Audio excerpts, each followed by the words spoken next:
Comic Geek Speak presents The Crisis Tapes, Episode 16, Crisis on Infinite Earths, Issue 4, Part 1.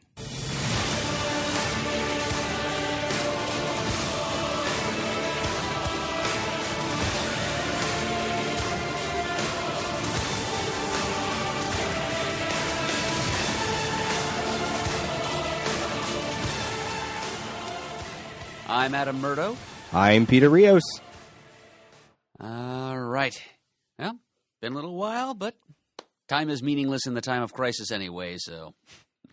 Do people remember what this is? Our fans have pretty long memories. When we're talking about a 30-plus-year-old comic story, and everyone seems to remember that just fine. That's true. That's true. We haven't been retconned out yet. And we're in the same studio. How about that? Yeah. It's how we started. And then when we were doing when you did the last two monitoring the monitor episodes, you were by yourself. And then when we got back to the issues, it's all been Skype. But here we are, like your famous image that you always say that we are. That's right. Alan Scott and Dr. Occult communing over our respective mystic artifacts. Right. With the tick action figure in the middle. Here in the lovely CGS studio. Hello again, studio. Yes, all its beloved clutter surrounding us. So what you been up to? How's the crisis? Has the crisis been resonating since the last time we did an episode? Or I'm afraid its echoes are deadening a little bit. Okay. I mean, you realize it's been like 11 years since I wrote my thesis, so I feel a little bit estranged from my own work at this point. But I sit down and kind of review it before every one of these things that we do. Right. And this is the first one we've done since, I think, May of last year. Yeah, it's been a while. But you know, if people are just listening to it, casually, time, like you said, doesn't matter. Doesn't matter. Yeah. And it is, as we record this, early November, and, the ramp up to the Christmas season is beginning. And I'm sure Erin is feeling that, too, in her sector of the giftware industry. But still taking some time out here to talk about one of our most beloved stories in all of the history of the superhero genre. So there's been some crisis stuff happening on TV and in comics that I thought might be fun just to do a quick rundown. It kind of dates the episode, but that's okay. Well, the comics and the shows will still exist at whatever point in time people come to this episode, right. So why not? But do beware of spoilers, though. I have an idea of at least one of the things you're going to talk about, and I am not up to date. Yeah, and I'm not going to go in depth. I'm just going to, there's a list. Obviously, the Supergirl TV show in Season 2. Are you caught up on Supergirl? Yeah, I am on that. Where they did the Superman crossover. One of the promo images was the Superman actor carrying Melissa Benoist in a very Crisis number 7 homage. Mm-hmm. They've been doing a lot of promos that are indicative of comic covers. So I thought that was really cool. And there's the crossover for this season between all the shows has a very multiverse cover image, with the heads, the borders on the heads on the borders. Oh, yeah. They did a whole thing about that. I think it's even called Crisis on Earth X or something like that. Neat. Yeah. All the little, yeah. So it's like the JLA, JSA crossovers of the Silver and Bronze Age. Yeah, yeah. There's a cover to a book called Pathfinder from Dynamite, and issue number 1. It's Pathfinder Worldscape. I don't know if you can see that. I'm holding it up on my tiny iPhone. I can see something that looks a lot like the cover to Crisis number 7. Yeah, that came out a while back, and I picked that up because, of course, I would, because it's a Crisis homage cover. So Pathfinder Worldscape from Dynamite, one of the variants for issue number 1, is a clear Crisis 7 homage, which I thought was great. You can see that from all the way across the table. Yep. And, again, not going to go into spoilers, but DC's Metal event right now is touching on a ton of stuff that can relate back to the Crisis. And I put a late order into DCBS for the October previews for book shipping in December. And Grant Morrison has a new Claws one-shot called Claws and the Crisis in Xmasville. Christmas Xmas. Well, no, it's Xmasville. So It's styled that way, yeah. yeah. So I'm not sure if that's just a tongue-in-cheek kind of reference, but I saw the word and I thought, Crisis. With Morrison writing, it's probably a little more than that. Yeah. So that was it. Just, just some fun stuff that seems to be popping up concurrently while we do these podcasts. Now, for those of our listeners who might be hungry to hear you say a little bit more about the metal event, where might they go, Peter, to find a few more extensive comments of yours on that very subject? Yeah, well, you can go to like the Earth 2 version of Footnotes, which I'm calling Breakdown. Like a breakdown. It's basically the same concept, really. It's just a different name because CGS owns Footnotes, even though we created it. Yeah, the trademark's going to lapse pretty soon. Yeah. We keep threatening to do Superman Annual number 11, for the man who has everything. Oh, that's a great one. Yeah. Yep. So before the end of this year, I'd like to see us do it, but, scheduling, Absolutely, yeah. So, and it's not like we invented the term footnotes. No, certainly not. No. But anyway, so over on the Daily Rios, I do a series of episodes on metal, going through and making the connections just like we do here, and trying to help readers connect to larger ideas and DCU concepts. And it's been fun. It's been fun kind of digging in and realizing Scott Snyder is going pretty big with this story. And it's just as kooky as every DC event tends to be. There's a lot of DC pseudoscience that is going on that's kind of fun to mine. So, yeah, I've done an episode on every issue, the Forge, the casting, issue 1, issue 2, an episode on the ash can that they gave out prior to the event. Oh, I didn't even see that. Yeah, I think it came out at C2E2 this year. And then the last one I released was on tie-ins between issue 2 and 3. And then I just recorded issue 3, but I haven't released it yet. So I'm sure it'll be out by the time this episode airs as well. So, yeah, it's been a lot of fun. Yeah, well, I've read only as far as I did the Forge and the casting, and I've read number 1, I think. But I'm not going any further until I go check out your comments on Daily Rios. Cool. Yeah, I would love to hear what you think about it. I'm sure you're going to have, like this event, the way we go back and forth on this, I'm sure you're going to have some interesting reactions to some of the things I said and your own thoughts, which I look forward to hearing. Yeah. Yep. Well, as of right now, I'm pretty sure that my reactions to those issues are fewer in number and lesser in detail and volume than yours. But I'm sure I'll have more responses to your responses than to the actual material. Cool. I actually got an email from a listener through the Daily Rios, Robert Kelly. He's from Pennsylvania. He said the Crisis Tapes, one of the Crisis Tapes episodes, was his first podcast. First one he ever listened to on any topic. I have to assume so, or maybe his first comic one, or maybe his first CGS one. That's pretty hefty stuff. Yeah. Considering how talky we get. Well, well. Thank you, Robert, for letting us be your bridge into the wonderful world of podcasting. All right. That's about as much preamble as I have. What about you? I don't know. Did we want to respond to anything that folks said on the TalkBat thread for the last one we did, episode 15? Oh, do you have that up? Because I don't. I don't, but I do have a browser window. Okay. And if I just type, wouldn't you know, it's a browser window that has not been opened to thecomicforums.vanillaforums.com recently, so I actually have to type out the whole thing. Do you think that thread will be easy to find? Well, I was able to find it pretty easily last time. Great. It's very searchable. So just go to that thing, then type in Crisis Tapes. And while Adam's doing that, if this is, first time you've ever been listening to a Crisis Tapes episode, it's a spinoff of what CGS used to do called the Footnotes, which we talked about a little bit, where we are going to go through page by page, cover to cover, sometimes panel by panel, and this is a deep exploration of the Crisis event from back in 1985. Adam wrote a thesis on the Crisis, and I'm just someone who's obsessed with events. So we thought, let's dig into this series and try to see why it still resonates Here we are, how many years later, and it's still a play within not only the DC universe, but in comics fandom and other publishers. And, oh, yes, it's still sending huge shockwaves throughout this genre that we love so well. Yeah. Even if all people are doing is picking it apart and denying it, renouncing it. I mean, that whole Convergence thing a little while ago, they kind of said in the final issue, oh, yeah, by the way, we just went back in time off panel and made this story that means so much to a generation of fans not exist anymore. Yeah.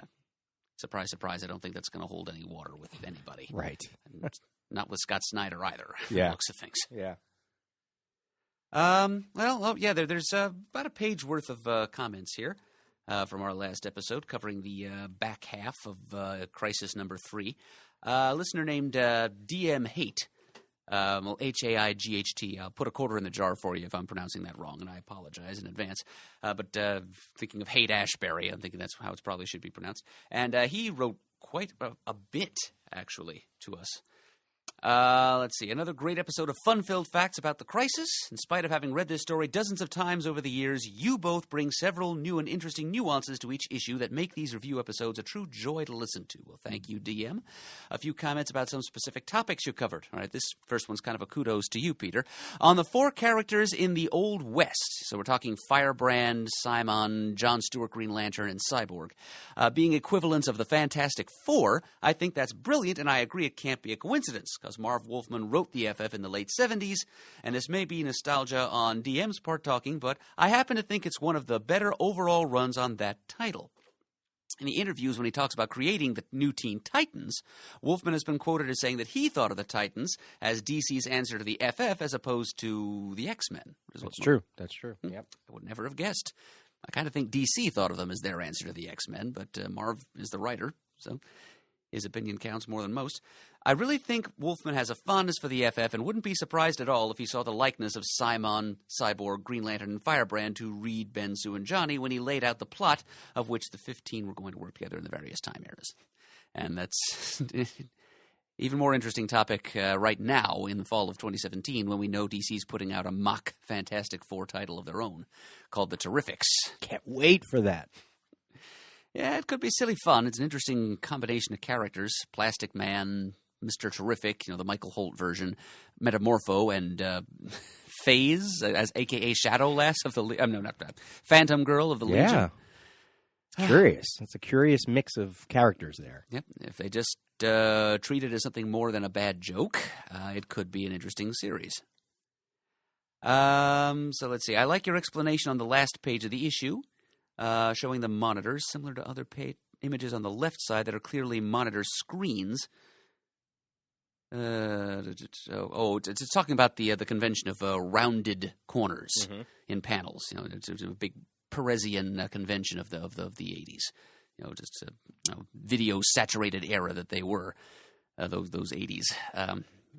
So he would quite often do that, just use mediation of monitor screens to accentuate the things that he's showing in his panels.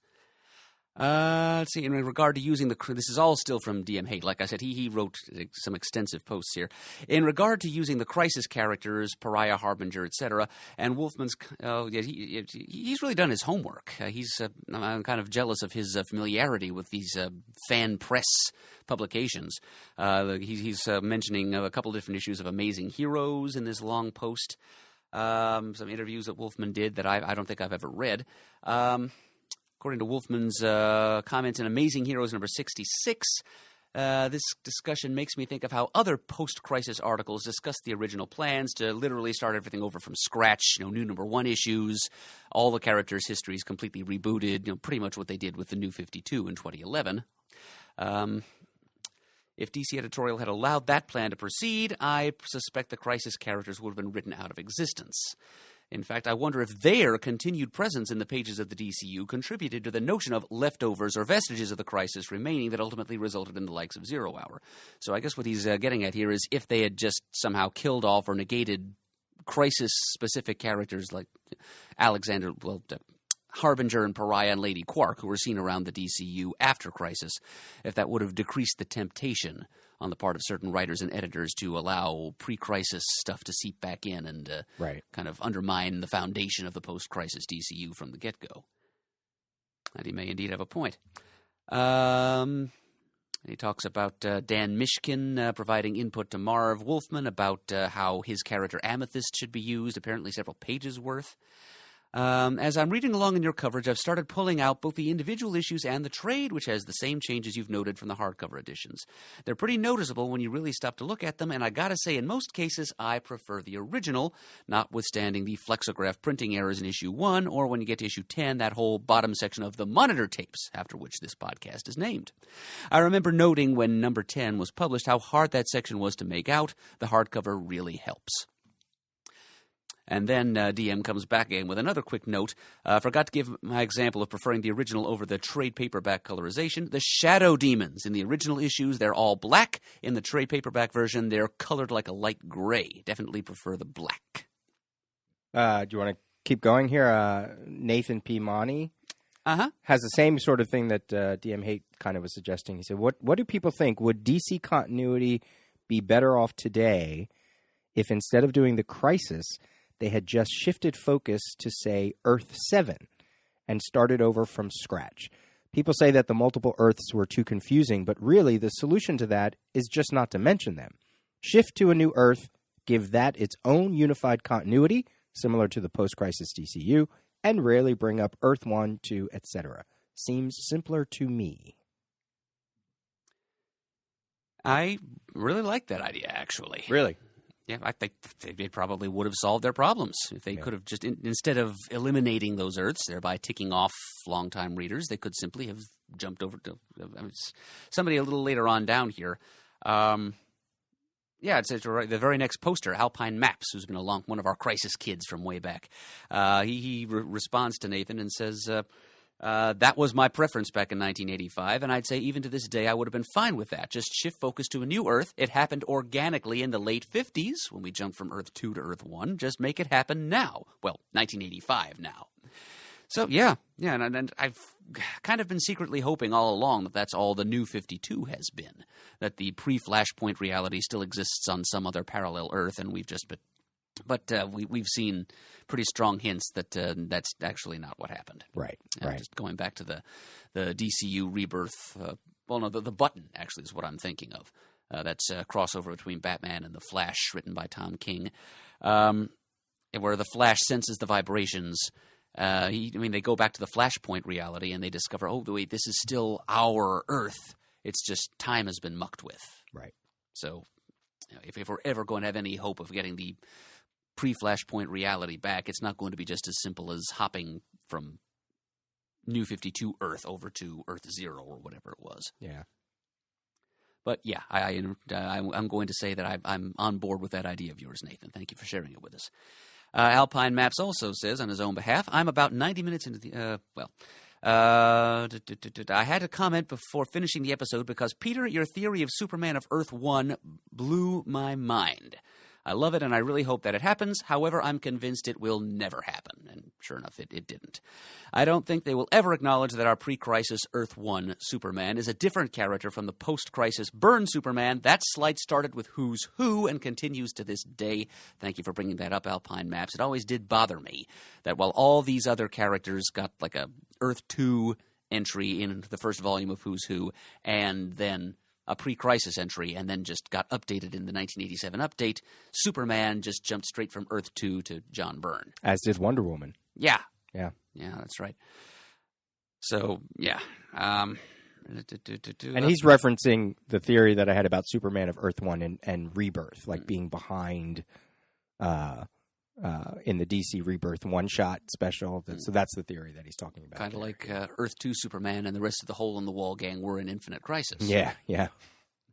I will hold out hope, though, that if there's one character that we haven't seen in 30 years, it's Earth 1 Superman. Peter, your logic is sound. I sure hope it plays out that way. And again, it didn't, but it was still a cool idea. Yeah. Alien Al has, real quick here, just to clear this up, he says, I'm listening to part 2, and you guys are talking about how the Legion of Superheroes with its size didn't have any more members die in Crisis except for Kid Psycho. I always thought of Supergirl as a member. Maybe you just consider her a reservist, or maybe you just meant the deaths up to issue 3. Actually, I think for this story, she is Superman family related, not Legion of Superheroes related. Right, so her involvement with the Legion is really not touched on. Yeah. I mean, you see Brainiac 5 crying. Well, I think it's on the cover of number 7, actually. But that's about as close to a gloss of her relationship with the Legion as you get in this series. Right. So if you list her affiliations, the Superman family is going to precede her connection to the Legion. So that's why I make that little bit of delineation there. Yeah. But Al's point is fair. She is technically a Legionnaire. And as we'll see when we get around to talk about the crossovers, I mean, Brainiac 5 is mourning her loss in a bit more depth in one of those. And here's one thing that I was mulling over on the drive over here, actually. Another post from DM Hate. Hey, all, just had to leave another comment since I found a copy of that Amazing Heroes issue he was talking about. And while reading through it, I found a very intriguing tidbit I'd like to hear Adam and Peter and any others comment on. Marv Wolfman, in this interview, is describing what the post-crisis Earth will look like, or what he thought it would look like at the time that article saw print, which is sometime in 1985, I think, like early 1985. And the third paragraph reads as follows. Although the overall plan is to have all DC's multiple Earths collapsed into one, they will still be a part of DC history. Earth 1 and Earth 2 will have existed, will have mattered. We're not denying them. All-Star Squadron will still be placed on Earth 2. There will be some past that will never have existed. Not much. It's being done with the best of intentions and as much care as possible. Now back to DM talking. Now, correct me if I'm mistaken, but that's not ultimately how the post-crisis history panned out. That said, I would have loved to have seen this idea explored more. Can you imagine a DCU where from 1985 onward was integrated into a single universe while the past was still acknowledged the presence of multiple Earths? Now, I know that's probably why they ended up choosing not to do it, the potential for such a turn to make things even more complicated. But then, as I said in my earlier post, I never found the multiple Earths concept to be the problem, and frankly, given the current state of the modern DCU, I think most people feel the same. What do you think? Would it have been better to allow the past to have kept the multiple Earth references? I don't think DC would have had a prayer of accomplishing what they thought they were out to accomplish at the time if they had gone that way. A lot of people would have been happier, I think, if they'd allowed that to remain a part of established historical canon. But, if their aim was supposedly to streamline and simplify for the sake of new readers, then what they were doing was the right way to attempt to accomplish that. Right. And I'm sure once we, 50 years from now when we get to the end of our footnotes of Crisis. 2025, baby. Mark your calendars. There is that strange limbo period between the end of Crisis and, I guess you could say, Man of Steel. Right, or whatever happened to the Man of Tomorrow. Yeah, like some issues of the Superman comics and DC Comics Presents, where everybody's clearly on one Earth, but it's still like post-crisis pre-crisis versions of Superman and Luthor interacting with them. Right. And I think at one point you said something like the shockwaves just haven't solidified yet. And I always bring up Roy Thomas's All-Star Squadron, where he made sure Earth 2 and the memories thereof persisted at least until the end of his tenure as writer there. And he explained the android from the future, Mechanique, that refugee from Fritz Lang's Metropolis film. She was responsible for holding the retroactive, history-altering effects of Crisis at bay until a certain point. Yeah, because that series continued on after the Crisis for, maybe about 10 issues? I think? Just about, yeah. Final issue was like 65. It was just mid to late 60s. And the last several issues were just like secret origin stories, basically, of the various squadron members. But yeah, the last issue of that series that did not contain a secret origin story it began with like a big picture, like a photograph of like a group photo of all the All-Star Squadron members, including Earth 2, Superman, and Batman, and so forth. And then by the end of that issue, Mechanique did whatever she did to allow Crisis to fully affect reality. And then suddenly, whoosh, memories of Earth 2 and the variant doppelganger versions of those characters disappeared, and we're shown the same photograph at the end. And instead of Earth 2, Superman, and so forth, they're replaced by all those characters that had gone to Earth X. those Golden Age characters who were freedom fighters. Right. Since in the new reality, of course, there was no Earth X. The freedom fighters never split off and went to Earth X, so they were around for the photo. And so, like, Uncle Sam took the place of Superman and so forth. And if you think about it, that's not even the last bit of revisionism, because Young All-Stars really is the replacement characters for Superman, Iron Monroe, Wonder Woman is Fury, like Batman, Flying Fox, etc. Yeah, so even the end of All-Star Squadron isn't quite yet the Golden Age history that we would eventually have. Right, so. because Roy Thomas understood history abhors a vacuum, so he came up with those characters as a way of explaining like who took the place of those now non-existent Earth 2 characters in the 1940s part of the unified DC history. Right. So that's an interesting time period, and it is kind of interesting though that we did kind of get what he's speculating here, because think of Infinite Crisis, where all those stories existed. They went back and they said, "Oh no, there was all this. There were these timelines, and then the crisis happened." And you don't remember, but it still happened. It's still there. Same thing with Flashpoint. Where they merged the three different corners of the DC universe. Yeah, and less convincingly the second time around. Right. It all matters. It's all there. It's just a matter of keeping it straight. That's what Wade and Morrison were trying to say with Hypertime in 99, too. Every single story matters. Everything, even the imaginary stories. Every single story anyone's ever read and loved in a DC comic exists somewhere in the endless eddies of Hypertime. And now no one's dared mention that word at DC Comics for nearly 20 years. Right. Bit of a shame. Great. Well, we always love feedback, so please, by all means, whether on the forum or if you want to send an email, you can do that, because we love to hear what people have to say. Yep. Keep them cards and letters coming. And we even heard from our old friend Solitaire Rose, who was the last on the string here, responding to DM Hate's last point. So, hi, Corey. Okay. All right. So we settle in then and dig into the meat of the matter here? Let's do it. All right.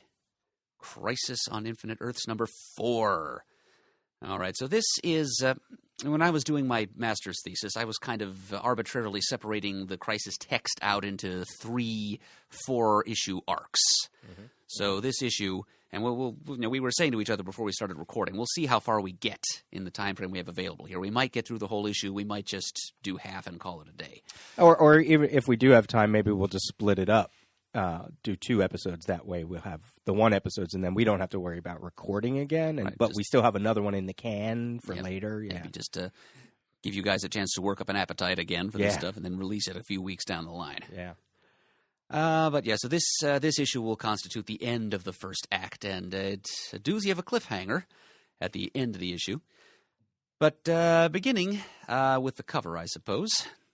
Not too much hyperbole here. The blurb at the front is, "This is it! The end of the world!"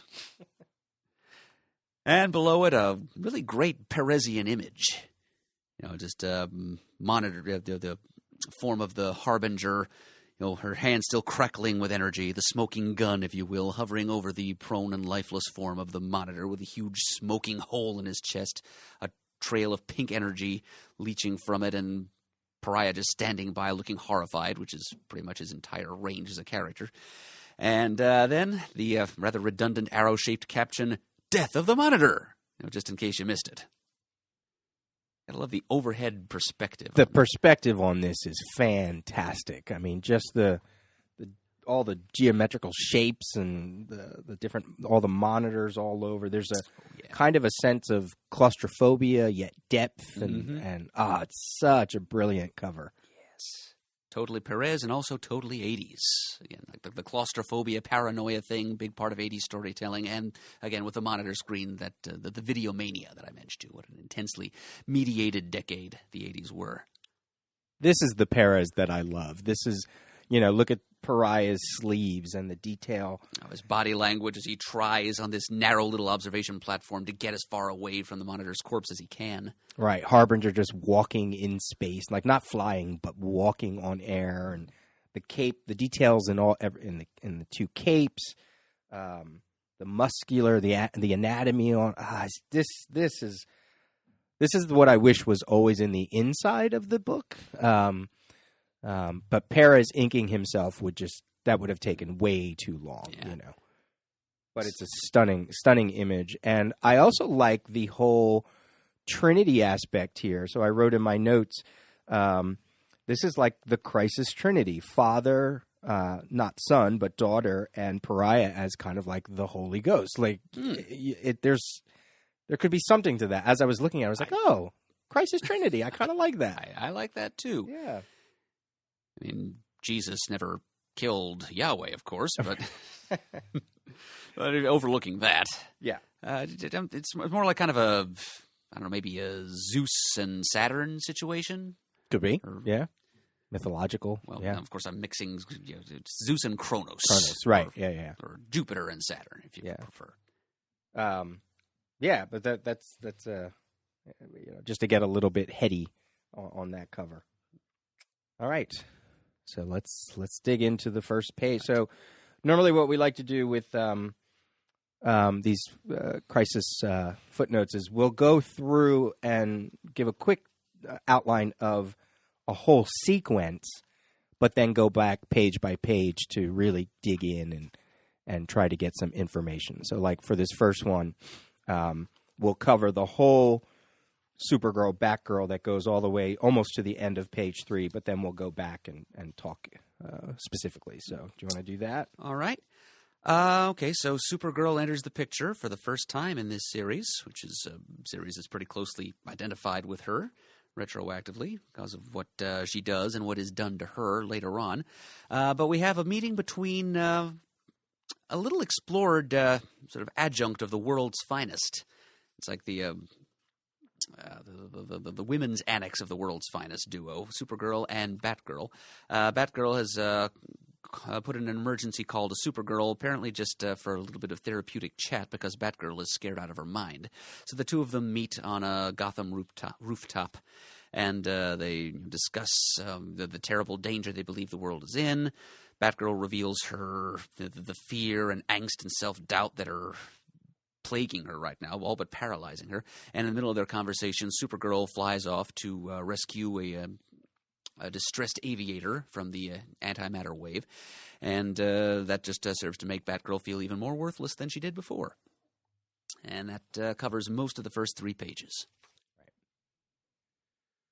But let's just get some surfacey things out of the way first, and then we'll dig in. First of all, there's 2 spelling mistakes on the first page. I caught them, too. Did you call which are corrected in the trade paperback or the hardcover edition. Right. So the word occurring and the word aligned. Yep. Right. There's only 1 R in occurring when there should be 2, and there are 2 L's in aligned when there should be 1, and both of those were caught by the editors of the trade edition. Great. Artistically, there's some really great stuff in this series that has a lot to do with like people watching and of course the word monitor, right? You know, I'm starting to pick up more and more on that, and Batgirl whipping out her bat binoculars and watching all this stuff, right? And then Perez designing those 4 panels where Supergirl is rescuing the pilot. And it's seen through her binoculars. And there's something to be said about not only just witnessing it through a device, but, Batgirl, her thoughts on Supergirl, the whole idea of seeing these heroes go through the crisis, seeing these heroes in action, the way they see them, the way whatever it is they use to see. I mean, there's some. It's sort of superficial layers, but I think it does resonate a little bit here. And, Wolfman and Perez did something somewhat... I mean, there's one scene in issue number 3 where Batgirl's occasional lover, Nightwing, is doing much the same thing. We get a quick image seen through his binoculars, which I'm sure are similar Batcave issue. Yeah, and I mean, and Supergirl on page 2, like with her X-ray vision, like she's monitoring the whole situation, and it's what members of the Bat family do. They observe, they analyze, and when the time comes, they strategize and they act. Yeah. Except those faculties in Batgirl are temporarily offline because she's going through some things. Yeah. All right, what are some thoughts you have for this sequence? Well, let's see. Well, the first image we see of Supergirl, she's it's a somewhat unusual choice. She's not even facing us. We get kind of a 3/4 from the rear image of her as she's flying down towards the skyscraper spire on which Batgirl is perched. So we all but see up her skirt. But it's just kind of unusual that we're not seeing her head on. That's more typical establishing shot for something like this. And she's kind of musing to herself as she goes. I haven't heard from Barbara in months. She sounded so frightened, not that I blame her. And then she goes on to muse, but then I've lived through my planet crumbling around me. I've experienced firsthand the terror you feel as your world dies. Not even my cousin Kal-El can say that. And he was still an infant when he was rocketed from Krypton. So this is a way of giving some credit to Kara Zor-El. Mm-hmm. One way in which she can be given credit for being stronger than her cousin, and that she has actually survived consciously the death of a world. She was a young teenager when she escaped the destruction of Krypton, while cousin Kal-El was just a baby. So she can keep her head in this situation of crisis because she has weathered such a situation before. Yeah, I had the same exact note. I wrote, she's made of sterner stuff, as this scene and later issues suggest. Right. She's able to keep herself collected enough to make the conscious decision to make the sacrifice that she'll eventually make. Right. I mean, if you think of Superman, the whole last son of Krypton, it was always about him not knowing his world, at least initially. Like, think of the John Byrne Superman, where he had no knowledge of what Krypton was, and yet Supergirl does. So she truly is a daughter of two worlds, as opposed to Superman, who gets a little bit loftier about what Krypton could be because he's never really experienced it. He idealizes it. Yeah. I mean, he's been there multiple times. He's gone back in time. He's actually interacted with his parents. But yeah, he didn't really live there, wasn't really a part of the culture, and did not firsthand experience its destruction. Right. And just to kind of, again, I know this dates the episode, but there is an episode of Supergirl this season, or is it? Yeah, this season, and this is no big spoiler, but they just show her escaping from Krypton from the point of view inside the rocket ship. So it's like the viewer is her, and you're seeing it take off and how it swirls around while the planet is crumbling, and it turns around, and you see a lot of the debris, and it's the first time I think I've ever seen the classic escape from Krypton told that way. Right, because usually it's an infant that's doing it. Yeah, or it's from the outside. You see the rocket ship from the outside, but this was right. You were right in the seat, like a Disney ride, and I was like, "Whoa, that was great." And you heard her. I think you can hear her kind of panting and in fear. Yeah, I think you're right. Yeah. Yeah. Great image. So when I went back to read this, I just quick made that connection again and thought, oh yeah, she lived it. She experienced it more so than Superman. This is what she's got in her personal, in her list of strengths that Superman does not. Okay, so then she descends to where Batgirl is sitting, and so we see. I don't think I've ever really read a comic other than this one that features Kara and Barbara interacting.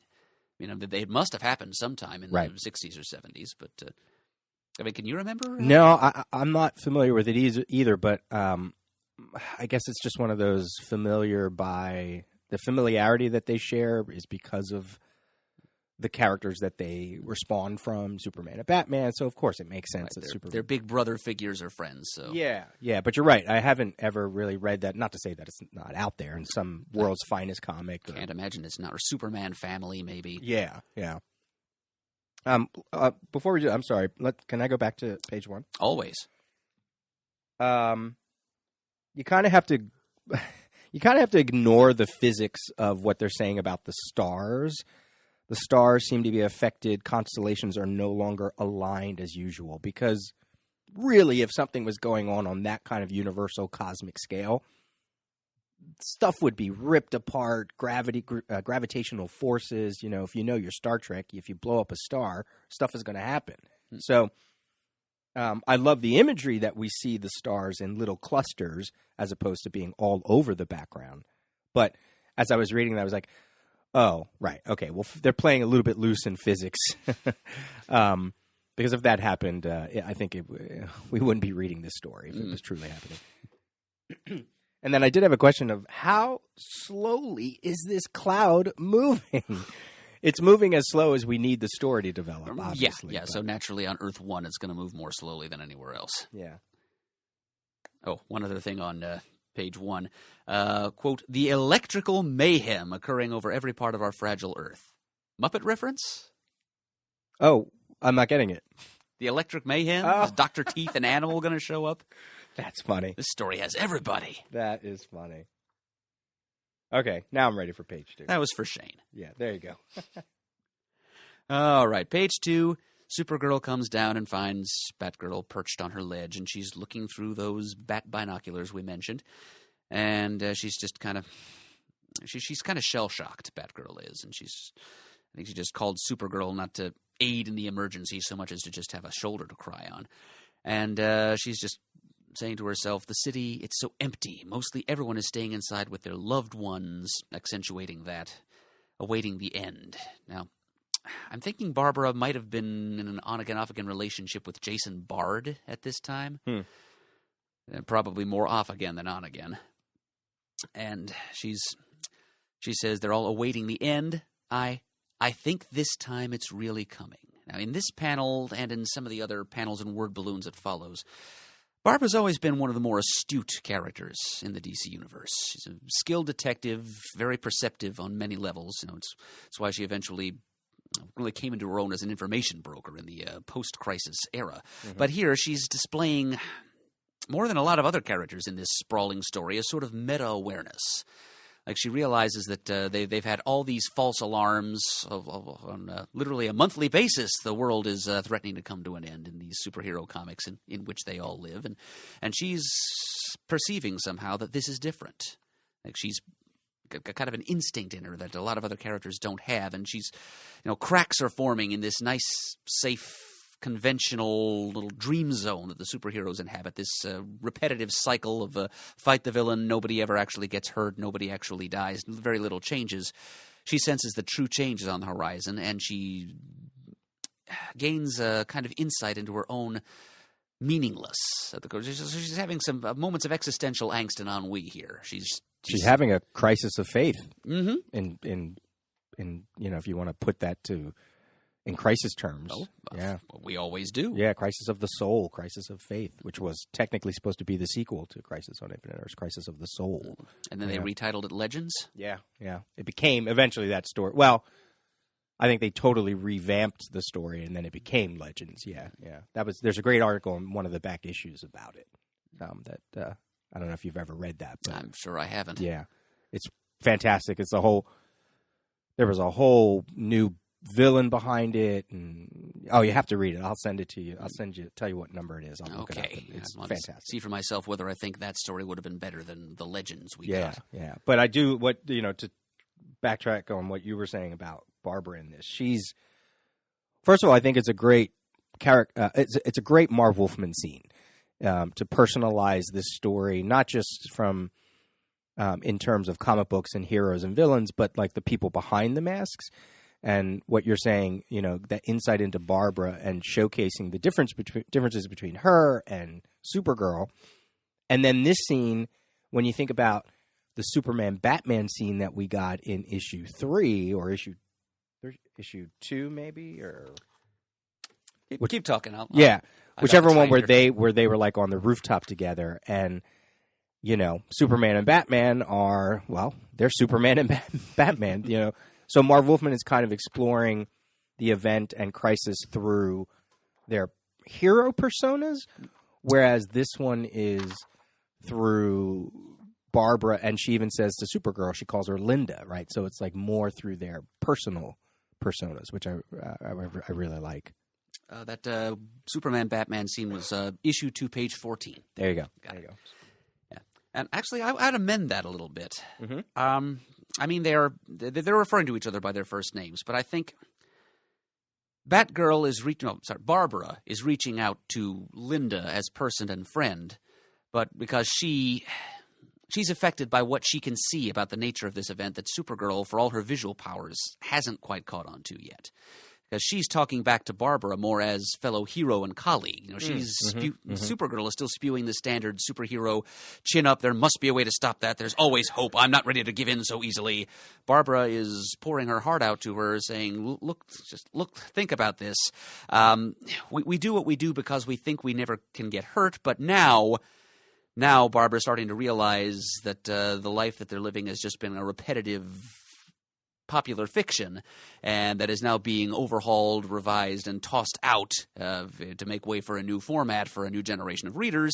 And so she realizes nothing and no one is safe. She's realizing her own vulnerability, her own mortality. She hasn't quite articulated it to herself, but her fictionality, the arbitrariness of all the lives of comic book characters. And she's like, look, Linda, you can feel that way because you've got these great powers and you're also more marketable than I am. Subtext. I'm just human Barbara Gordon right now, clinging to that because it's what defines me beyond being just Batgirl, this living Mego doll that DC can publish and market. And now Barbara, am afraid that my relevance as Batgirl is a threat, and I feel so useless, so helpless, so worthless, and so very, very scared. She's saying that to Supergirl, and Supergirl isn't quite hearing her words for what Barbara intends them to be, or for what the meta subtext might be. Mm-hmm. Mm-hmm. But Supergirl being a hero through and through, perhaps more hero than person. Barbara repeats a couple of times that Supergirl is a hero through and through. All she's thinking of and all she's seeing is the danger posed to her fellow fictional denizens of the DC universe and what she might be able to do to help them. Existential angst apparently can't touch a Kryptonian. At least not in the pre-crisis era. And this is a great setup for what we will see of certainly of Supergirl in later issues and Batgirl in post-crisis DC universe. So as they're thinking about these characters in terms of marketing or terms of intellectual properties, you have to imagine that they probably early on were thinking, okay, we need to clean slate a little bit. Not only is it a wiping away of the different Earths, we need to get back to what makes some of these characters unique or at least iconic. And if that means we need to get rid of Supergirl because we want Superman to be the sole survivor again, even though that didn't last long. No. Were they thinking the same thing about Batman? She's saying here, what have I become? What have I become? They're probably already thinking a vestigial limb. A liability. Yeah. A barnacle to be scraped off the hull of a great heroic icon. Not that either of us agree with that, but that does seem to be what DC was thinking at the time. I mean, in all of our monitoring the Monitor episodes, the two that I was on, the two that you finished up, was Batgirl ever? She was not necessarily around in the Bat books, or if she was more in her Barbara persona. Because I can remember reading stories like in Detective, where if it seemed like if she was around, it was as Barbara or Commissioner Gordon's daughter, as opposed to Batgirl. I didn't read a lot of Batgirl comics in the 80s comics leading up to this because she wasn't present. There was no Batman family book, and the one story that stands out the most is when Commissioner Gordon had a heart attack because Harvey Bullock played a prank on him, and then he's in the hospital and she goes to visit, but someone tries to, I think, maybe come in and kill Commissioner Gordon, so she has to run, right? And she's like having all these flashbacks to her high school and college and all that, but she's Barbara Gordon, she's not Batgirl. And it's beautifully drawn by Gene Colan. So it's from that era. Yeah. So I mean, she's talking here, and as a reader, I can remember going, yeah, I don't know who you are either, because I really haven't read a lot of, between 1982 and 1985, were there a lot of Batgirl comics? I don't think so. I don't think she'd had her backup series for a while. Yeah. And I know they did do that Batgirl special, and I'm pretty sure that was post-Crisis and pre-Killing Joke. Right. So clearly they had plans for these two characters, and I think it's a nice setup that we're getting here for that. Whether they knew what the outcome was or not, right? Like, that's what people have to understand. This book is ever fluctuating, and I'm sure the behind the scenes stuff they might have had some idea, but then, 2 months later, they could go, okay, wait, we want to do this now. So this is, in hindsight, I'm saying this is a nice scene for what will become of these characters. Yeah. One panel down here at the bottom where Barbara says, I don't think I was ever cut out for playing hero. And at the time, it sounds a bit like a confession of personal weakness or unfitness for her chosen career path. But post-crisis, as you say, this is a good foreshadowing for ultimately she comes to the same conclusion, but for a very different reason. Right. She's not cut out for jumping around on rooftops when she could be doing something else, i.e. being Oracle, that actually is of much more help to the elimination of crime in the world. I mean, there's plenty of people to jump around on rooftops and kick the bug-eyed bandit in the face. But not very many people can do what Barbara Gordon, eidetic memory master researcher and information trafficker can do. And in truth, she really did do much more to help the crime-fighting community doing that than she ever did running around as Batgirl. Right. And that's a great panel. Perez is her eyelids are very low. She has a frown. Her face almost feels like it's like overweight, like it's drooping, like it's just the weight of what's happening is on her in that panel. I love that. Hand lifted up to grasp her own shoulder as if bolstering herself for the emotional weight she's carrying. Yes, I see what you mean. A couple other things here. So one of the bit of dialogue here, some villains too have disappeared. And we've seen that in one of the previous issues where Simon disappeared. I think we were having a little confusion. Was it that a shadow demon was bursting in front of him, or did he really disappear? Because it didn't have the same effect. But we sort of know that he probably disappeared because Brainiac is collecting villains. But when I read that bit of dialogue in this, I thought, oh, this is earlier than I remember that subplot happening in my initial reading of it all.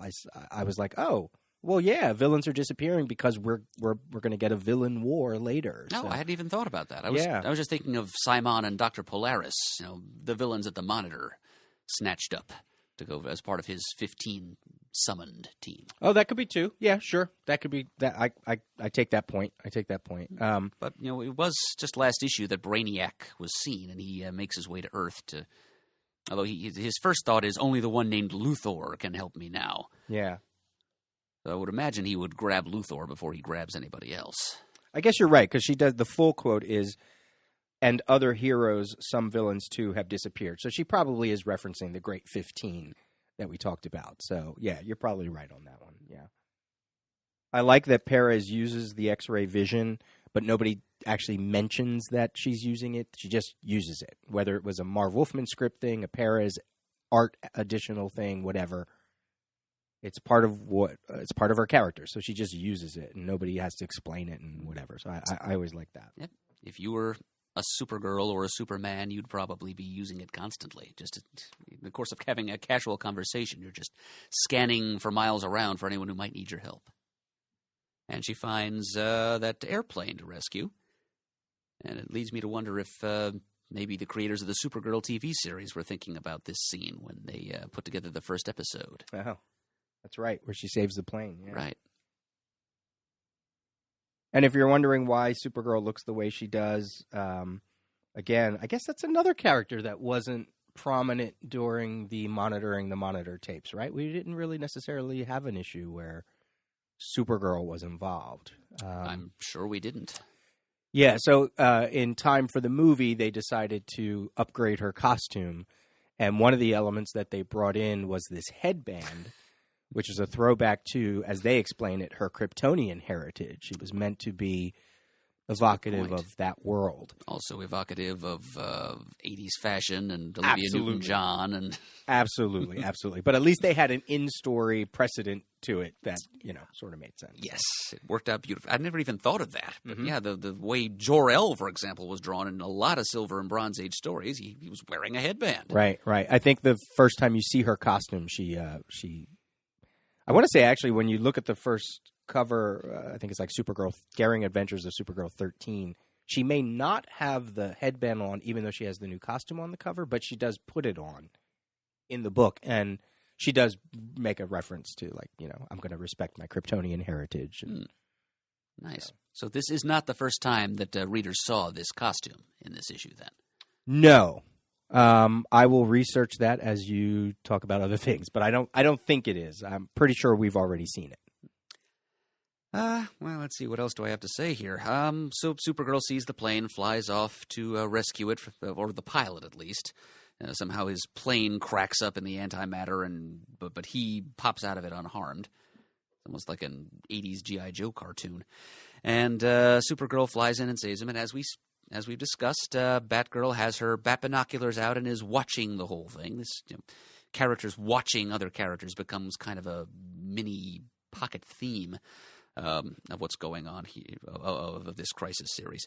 And Batgirl just muses to herself that how jealous she is of Supergirl's heroism and her ability to just put maybe it's just because that Batgirl is more gifted and more thorough thinker than Supergirl is. Might just be the difference in personality and cerebrality between the two of them. Thought and memory have kind of been Batgirl's most important superpowers, and certainly served her well as Oracle. But she just is chastising herself for not being the hero through and through that Kara is.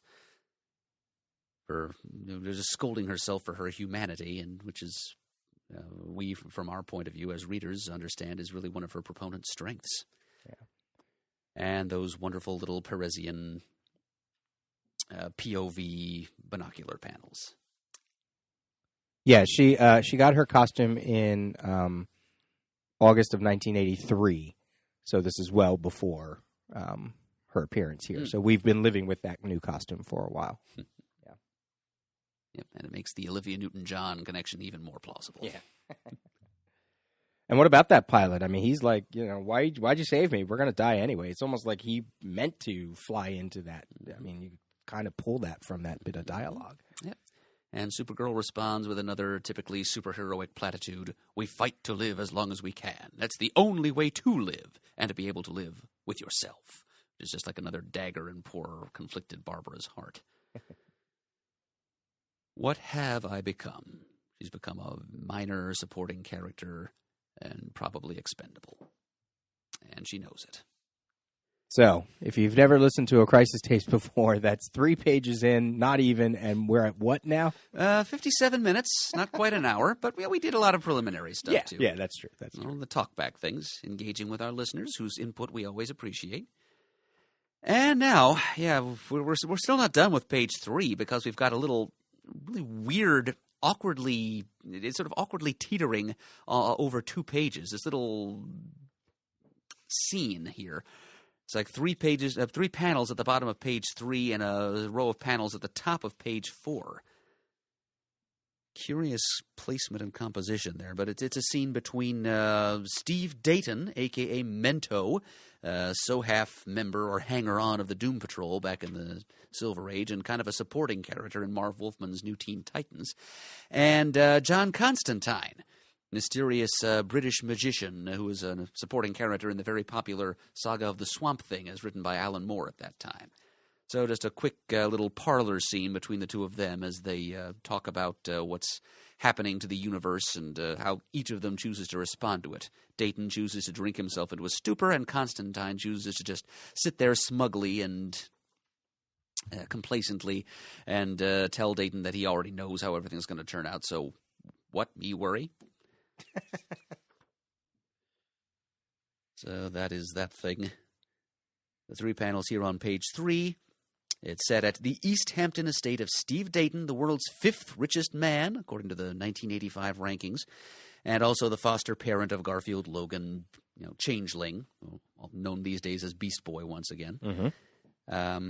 He had adopted Gar some years ago. He and Rita Farr, Elastigirl, who's been dead for some time, only member of the original Doom Patrol that stayed dead. And so Steve Dayton had been kind of hanging around in the New Teen Titans, as written by Wolfman. He hadn't quite gone bananas, hadn't put on his malfunctioning Mento helmet and gone nuts and formed the hybrid and been a villain. So, but he is kind of, you kind of got the impression that thanks to what's happening in Crisis and possibly other things happening in his life, he's already beginning on that downward spiral. Yeah, that's a note that I had. Yeah. So he's these 3 panels at the bottom of page 3 are just him drinking. He's got an extensive little bar here in his den, and he's pouring himself another glass from a crystal decanter. And Constantine is trying to tell him to snap out of it, and Dayton just says, You're so self-assured you cannot see the very world crumbling around you. Admirable, my longtime friend.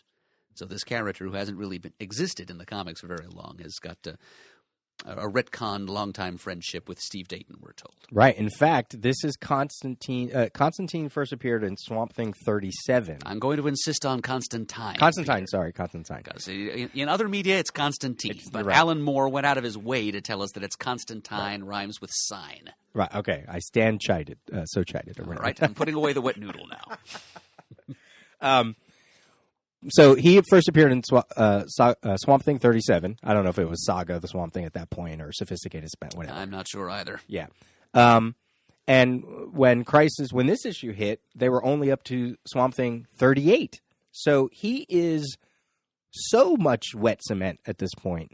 And I think it's fascinating that, number one, like all events, I always think this way, that events are a way to showcase your new characters, sometimes introduce characters, as the Crisis certainly does. But here's a character that hasn't even really been handed to the readers from Alan Moore's hands, and we're already getting him into the DC universe beyond just Swamp Thing. So I think it might surprise people to know that he makes an appearance in this issue, or in this event, as small as it is. This is obviously one of the first times this event really does a push to get readers to read something else from their line. As he says there, I know what's happening to one and all, and especially to the Swamp Thing. Yes, especially to him. Short of not, they don't have a footnotes there, but you almost want to say, see current issues of Swamp Thing to find out the rest of the adventures of John Constantine, right? Yeah, and eventually they do, get towards that kind of hucksterism. Yeah, but this is, I think, for we're in 4 issues deep, and this is the first time I really felt that push. So I think that's not bad for an event that sometimes people think the whole event was like a way to say, go read this, go read that, go read that. I'm like, well, actually, I feel like this is the first one, and we're in issue 4, so that's kind of good. Yeah, their focus was just on cleaning up the line, getting their big goals in mind before.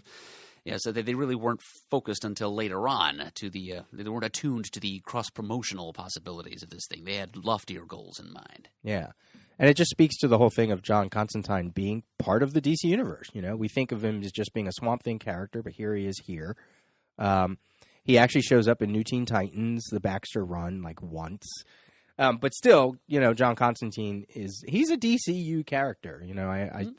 I know I went back and forth with some people when the New 52 hit and they pulled, Brightest Day, when they pulled Constantine out of Vertigo and back into the DCU, and they're like, no, he's not, that's wrong. And it's like, well, that's not wrong, actually. I mean, he is a DCU character. Yeah, as was Swamp Thing at the time. Yeah, so without question. So to have him here in this book, it's sort of like, you can't get any more DCU than the Crisis, so.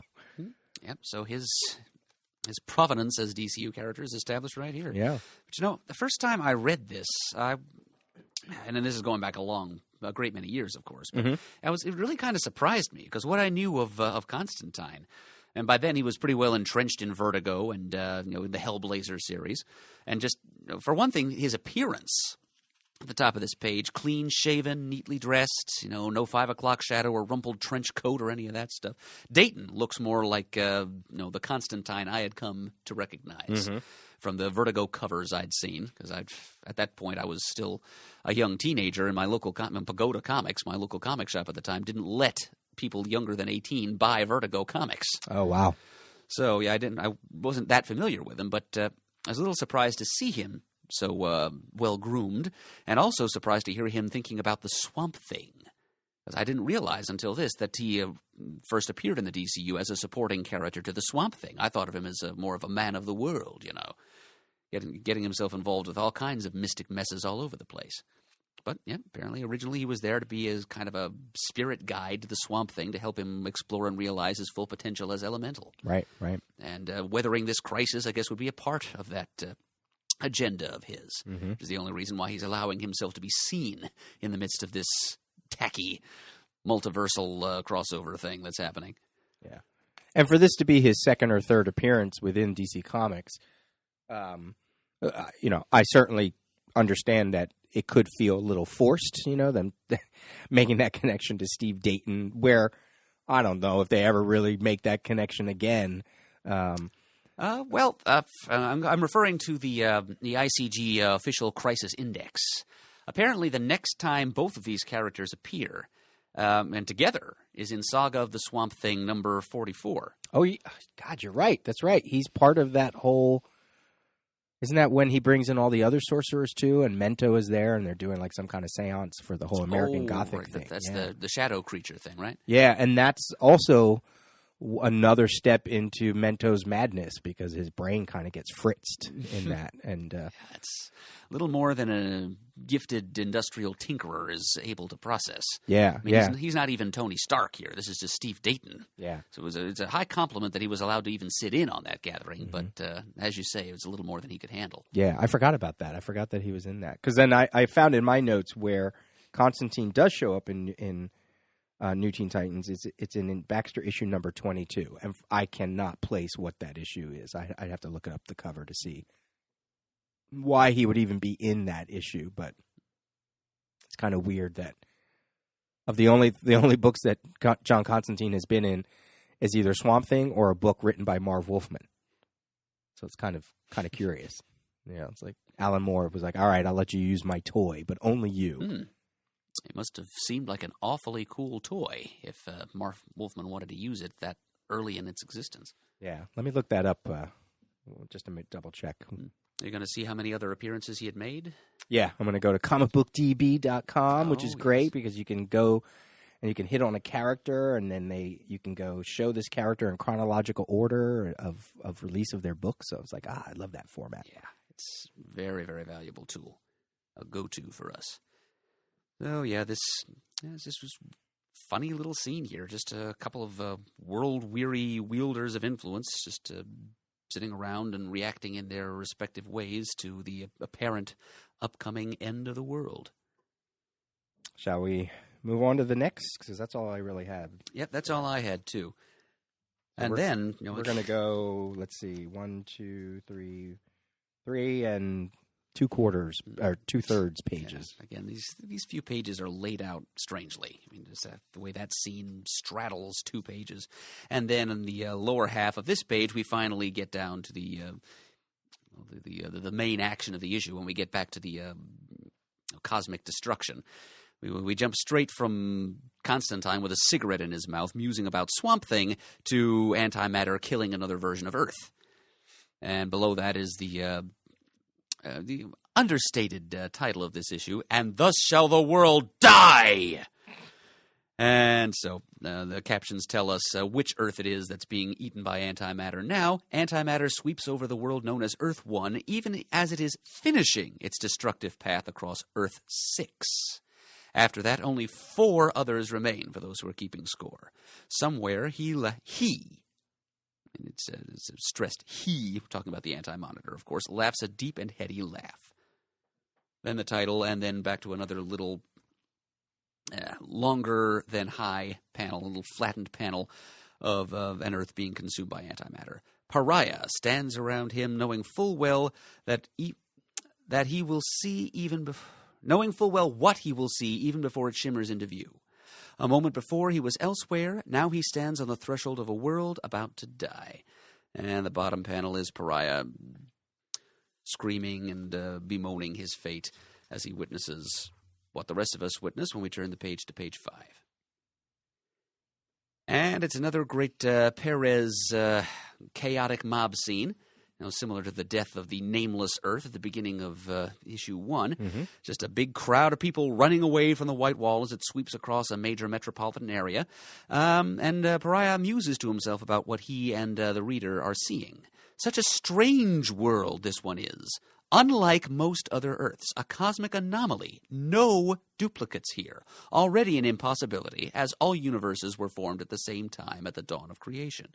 And sure enough, it looks nothing like any Earth we've seen. I mean, it may be by design, too. I've got a couple of thoughts about that. But it looks more like an alien planet than like an Earth. It looks more like Krypton, almost. It's just got the very clearly alien, not belonging to any human culture or technology, just futuristic-looking architecture, vehicles, the fashions the people are wearing are not of this Earth. People, I noticed several little people. I was going to say the shapes and sizes of the people are also very different. Some hidden commentary going on there too, but yeah, they're just. And Pariah tells us point blank, no duplicates here. This Earth 6 doesn't appear to have its own little version of Superman, Batman, Wonder Woman, etc. But still, Pariah continues, they have heroes too. 12, maybe more, but only 3 survive. Which leads me to wonder, what did the other 9 heroes of Earth 6 look like at one point? Were they all members of the same royal family? Or we'll never know. Did they look like the Flash or Blue Beetle? Or I guess we'll never know.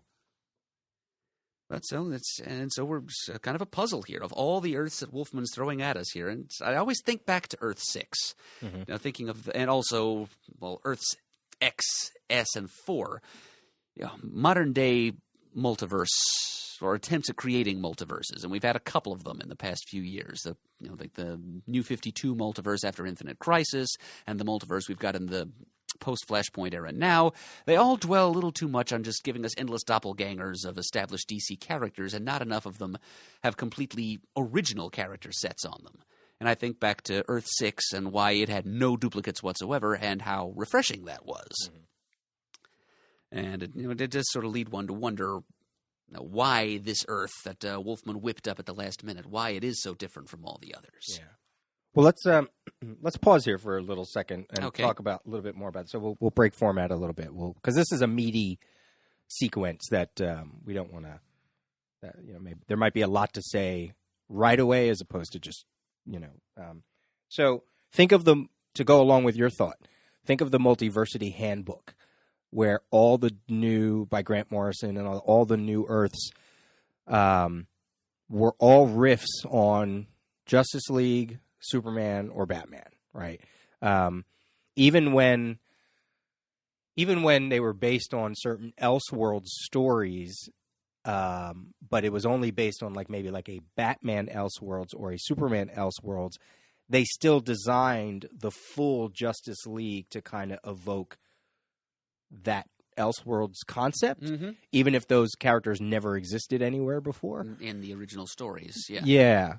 And it kind of made me think of that. It made me think of Mr. Mind and all of the multiverse, all the Earths. Mr. Mind, the Hyperfly. The post Infinite Crisis multiverse was just him sucking time and space matter out of different universes. So. Right, and they were all based on the same Earth, but then every time he flapped his wing, it turned into, there's the new Earth X, and there's the new whatever. And even those Earths didn't really last. Those Earths, multiple Earths became something else eventually anyway. I think they were, in the Multiversity, I think we were told that they were destroyed, and we're on Multiverse 3 by now. Yeah. Multiverse 3. So your point is right. Why... It makes me think a couple things, like you said, why this Earth? What about this Earth makes it so different? They're talking about the royal family, like in that next panel. Look, the king is here. What was Wolfman's a smart writer, so I can't imagine it's just a throwaway. Did he say to himself, "I'm just tired of seeing, the Superman, Batman analogs. I just want to do something different." Number one, because I need to introduce this character that's going to be very important later. Where's it coming from? Is this, was it, trying to think if it was you that said maybe this Earth feels like the American Revolution never happened. I feel like I read that someplace. Oh, okay. It might explain the monarchy that this Earth appears to have. Like the British Empire had just continued to spread, perhaps. Yeah, and I might be reading too much in the artwork, but there's not a lot of brown faces in the scene where people are running. There is that one guy who kind of looks Indian. Right. But that sort of speaks to the whole British Empire thing, you know? Like, so I don't know. I mean, I might be reading a little too much in that part of it, but yeah, it's a curious thing, this Earth, and like Harbinger's origin and a couple other things, we're never going to know. I mean, we're never told in story. I don't think Lady Quark's later appearances after the Crisis were ever really fleshed out. So not much, yeah. But one thought I had about why the Earth is so different. Maybe Wolfman intended all along for Lady Quark to have a life in the revised, unified DC universe. And an Earth that's this different from all the others might have been easier to retcon in the post-crisis history as an alien planet as opposed to a parallel Earth. Oh, I like that, yeah. In fact, I think that is what she became a member of Legion eventually, you know, the acronymic Legion. And I think maybe the name of her planet was actually Quark. We find out her name is Tashana later. That comes to us via Who's Who. Is that where it comes? Yeah, Mm-hmm. yeah. I thought, and it's we're jumping a little bit ahead on the pages here, but I thought it was interesting that you get Lord Volt's name or Lord Volt. Volt Lord is what the character in that weird DC Comics Presents issue was. Yeah, like a post-crisis character that she thought might be the post-crisis incarnation of her husband. Right. So, like, we get his name and we get the daughter's name, but we never get her name in this. So Wolfman is, I thought that was sort of interesting, too. It feels like her name is just Quark, like you said. You know. And then in that same Who's Who entry tells us their daughter's title. I mean, if Lord Volt's title is Lord Volt and his real name is Karak, and Lady Quark's title is Lady Quark, but her real name is Tashana, their daughter's name is Liana, her title is Princess Fern. And that only appears in that Who's Who entry. So that Who's Who series does actually give us some information that never comes out in the comics themselves. Yeah, well, they said it was a companion piece, so there you go. Because I actually, in my notes, I was like, where did we learn Princess Fern's name from? And now you just answered that. So. Well, Wolfman was contributing writer and editor to that whole series, since it was meant to be, as you say, a companion piece to Crisis. It's only fitting that the architect of Crisis have a strong hand on that wheel. Yeah. How does Pariah know that this universe had a dozen heroes? How does he know this information? That's an excellent question. He just seems to have a kind of cosmic awareness, if only to heighten his suffering. Just to know, I mean, he can't see. It's kind of like Santa Claus, you know? He sees you when you're sleeping. He knows when you're awake. He's got a form of omnipresence and omniscience that allows him to know about all the good and naughty little boys and girls out there. But Pariah, just as Santa Claus can't literally be present for all the good and naughty behavior, but he somehow still knows, Pariah can't literally be present to witness the deaths of the entire population of billions of each Earth he sees. So he shows up at a token location, but at the same time he's kind of cognizant of all the other little deaths surrounding him. I think it's all just to make his punishment more complete. He's given this he's fed this additional information. I like that. I also like that in relation to what we find out about him later, about how the Monitor uses him. And that could very well be why the Monitor also knows just as much as he knows, as maybe he's getting this. He's like almost like a cosmic rod almost of information. Yeah, that's exactly what Monitor does. He gathers information and uses it. So it's natural that he would incorporate something like that, a feature like that, into this curse. Yeah. An instrumental curse, a curse that's meant to serve a benevolent function in the end, but a curse all the same. He would incorporate that into what he's inflicted on Pariah, so that Pariah can learn as much as he can. Right. Both as a future player in events and just to help his moral development as a person. I dig that. Can I go back to the first page? You can go back as far as you want, Peter. Not the first page. The first part where we see Pariah. This whole page there. Right. Page number 4. Is this the first time in the series that we're seeing the Cloud eat up more than one Earth at a time? We've kind of always been shown sequentially. Earth 3 gets the nameless Earth gets eaten, and then it goes away. Then Earth 3 gets eaten, and then it goes away. And then we get the attack on Earth 1, but obviously for story reasons, we need to play that out for Earth a long 1 time. is special, so it's Anti-Monitor has to take his time with it. Right, but here, Earth 6, it's like a dual attack. I kind of always got the sense that it happened like a domino effect, but it feels like this, I think, is the first time we're seeing it happen on multiple fronts, and we're going to see it even more in the next couple issues. So almost as if he's speeding up the attack here at the end now that there's only a handful left. There's about 4 or 5 left at this point. So I thought that was just an interesting thing to kind of maybe either point out or talk about or whatever. Well, by the end of this issue, Earth 2 is going to be eaten away at as well. Because the Earth 1 and Earth 2 are inextricably linked, as we'll be told several pages on from here. Right. I mean, if his whole the villain's goal, the Anti-Monitor's goal, is to wipe out all the positives to reinforce the negative. Don't mess with Mr. In-Between. Yeah. He's got to be super powerful. So, yeah, why not? It's like these donuts sitting here, you know. You're just going to eat one at a time, or you just eat them all together. Power hungry, man. I like the donut metaphor. And does it? I guess it says, right? There's only 4. Does it say that there's only 4 left? It does. Yeah, I think it's right. Where did it say that? After that, only 4 others remain. So I guess it's 2, S, X, and 4. Right. So they're not even counting 1. Technically, there's 5. Yeah. Just since 6 is still in the mix right now. And where's Earth D at this point? Where's Earth Prime at this point?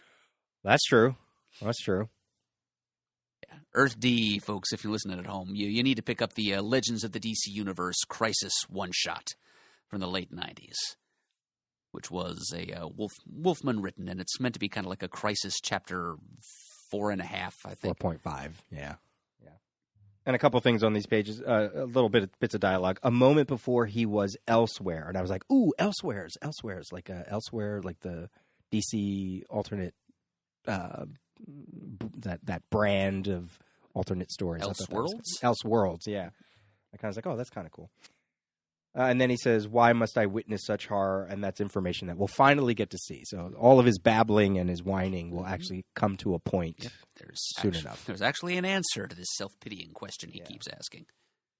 All right. I guess. Do you have anything else, or can we jump back into the... Oh, let's get back to Earth 6. Got it.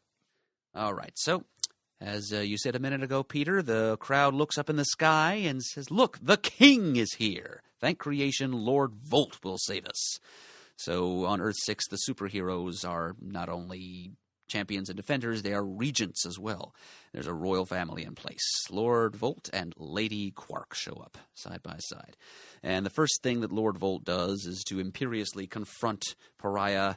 And since he's the only anomaly present, he says his analyzers discovered Pariah's presence here on Earth. And he immediately points the accusing finger at the stranger in their midst. And he attempts to, so again, more curious little wrinkles of Pariah's powers. His curse show up every issue, it seems. Psycho Pirate made him laugh a few issues ago and bad shit happened. And now Lord Volt attempts to use his electric powers on Pariah to basically torture him into revealing what he knows about what's happening to Earth 6.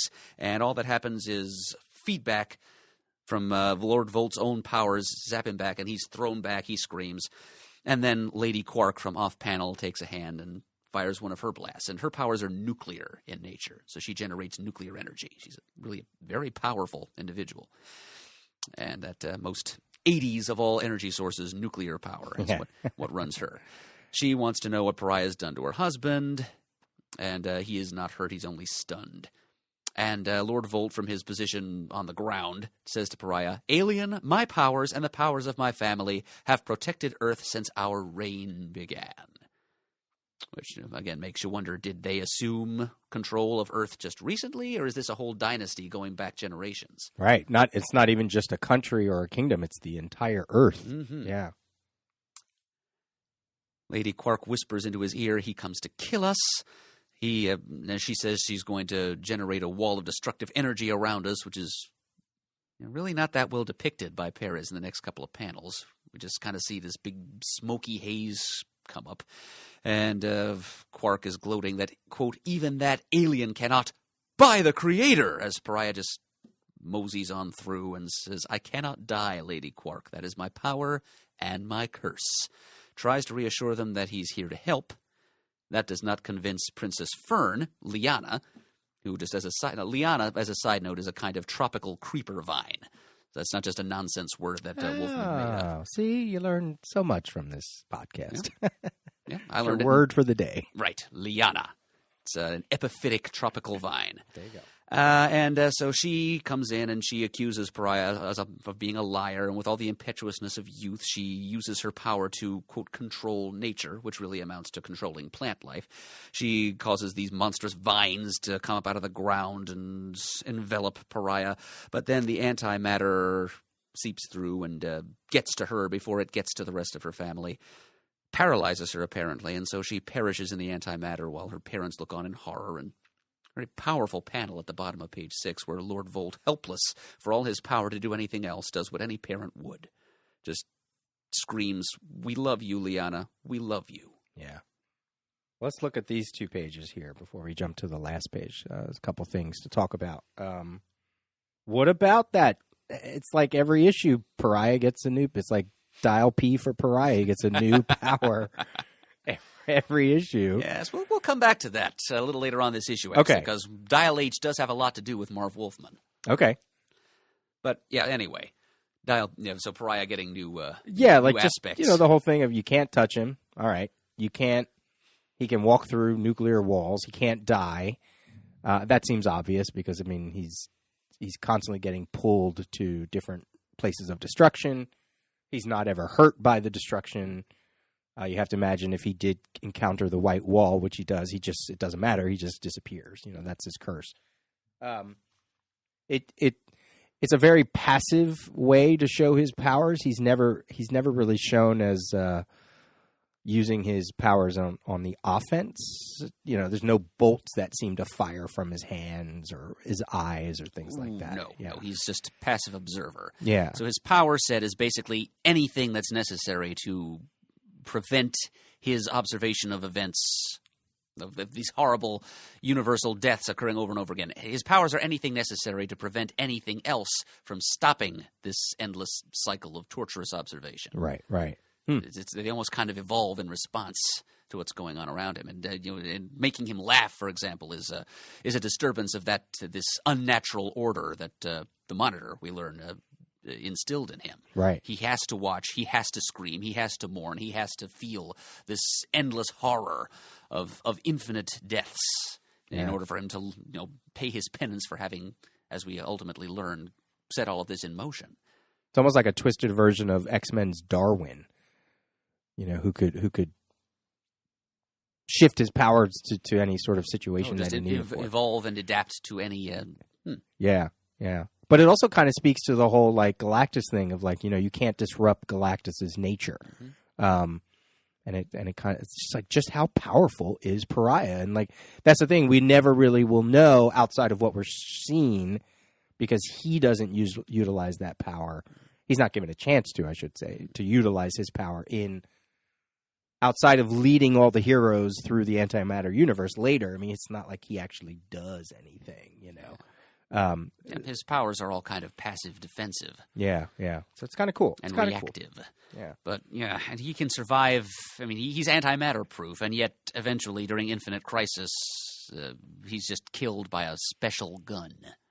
Oh, I don't even remember that. Yeah, wow. I think it was in Villains United. It was something that Gail Simone wrote. Okay. Yeah, and it was when Alex Luthor was disguised as Lex Luthor of post-crisis reality. Okay. Only identifiable by the different eye color. Right. And he had captured Pariah and was kind of torturing him, and when he decided he'd served his usefulness and was too dangerous a figure to be allowed to live, he just takes out this special little handgun and shoots him in the head. Yeah, that seems weird. I was tempted, that one time we went to the New York Con and I was dressed as Pariah, to go up to Gail Simone, who was signing there at that con, and ask her, if it's not too much trouble, Ms. Simone, and not to question your work, but Why did you kill me?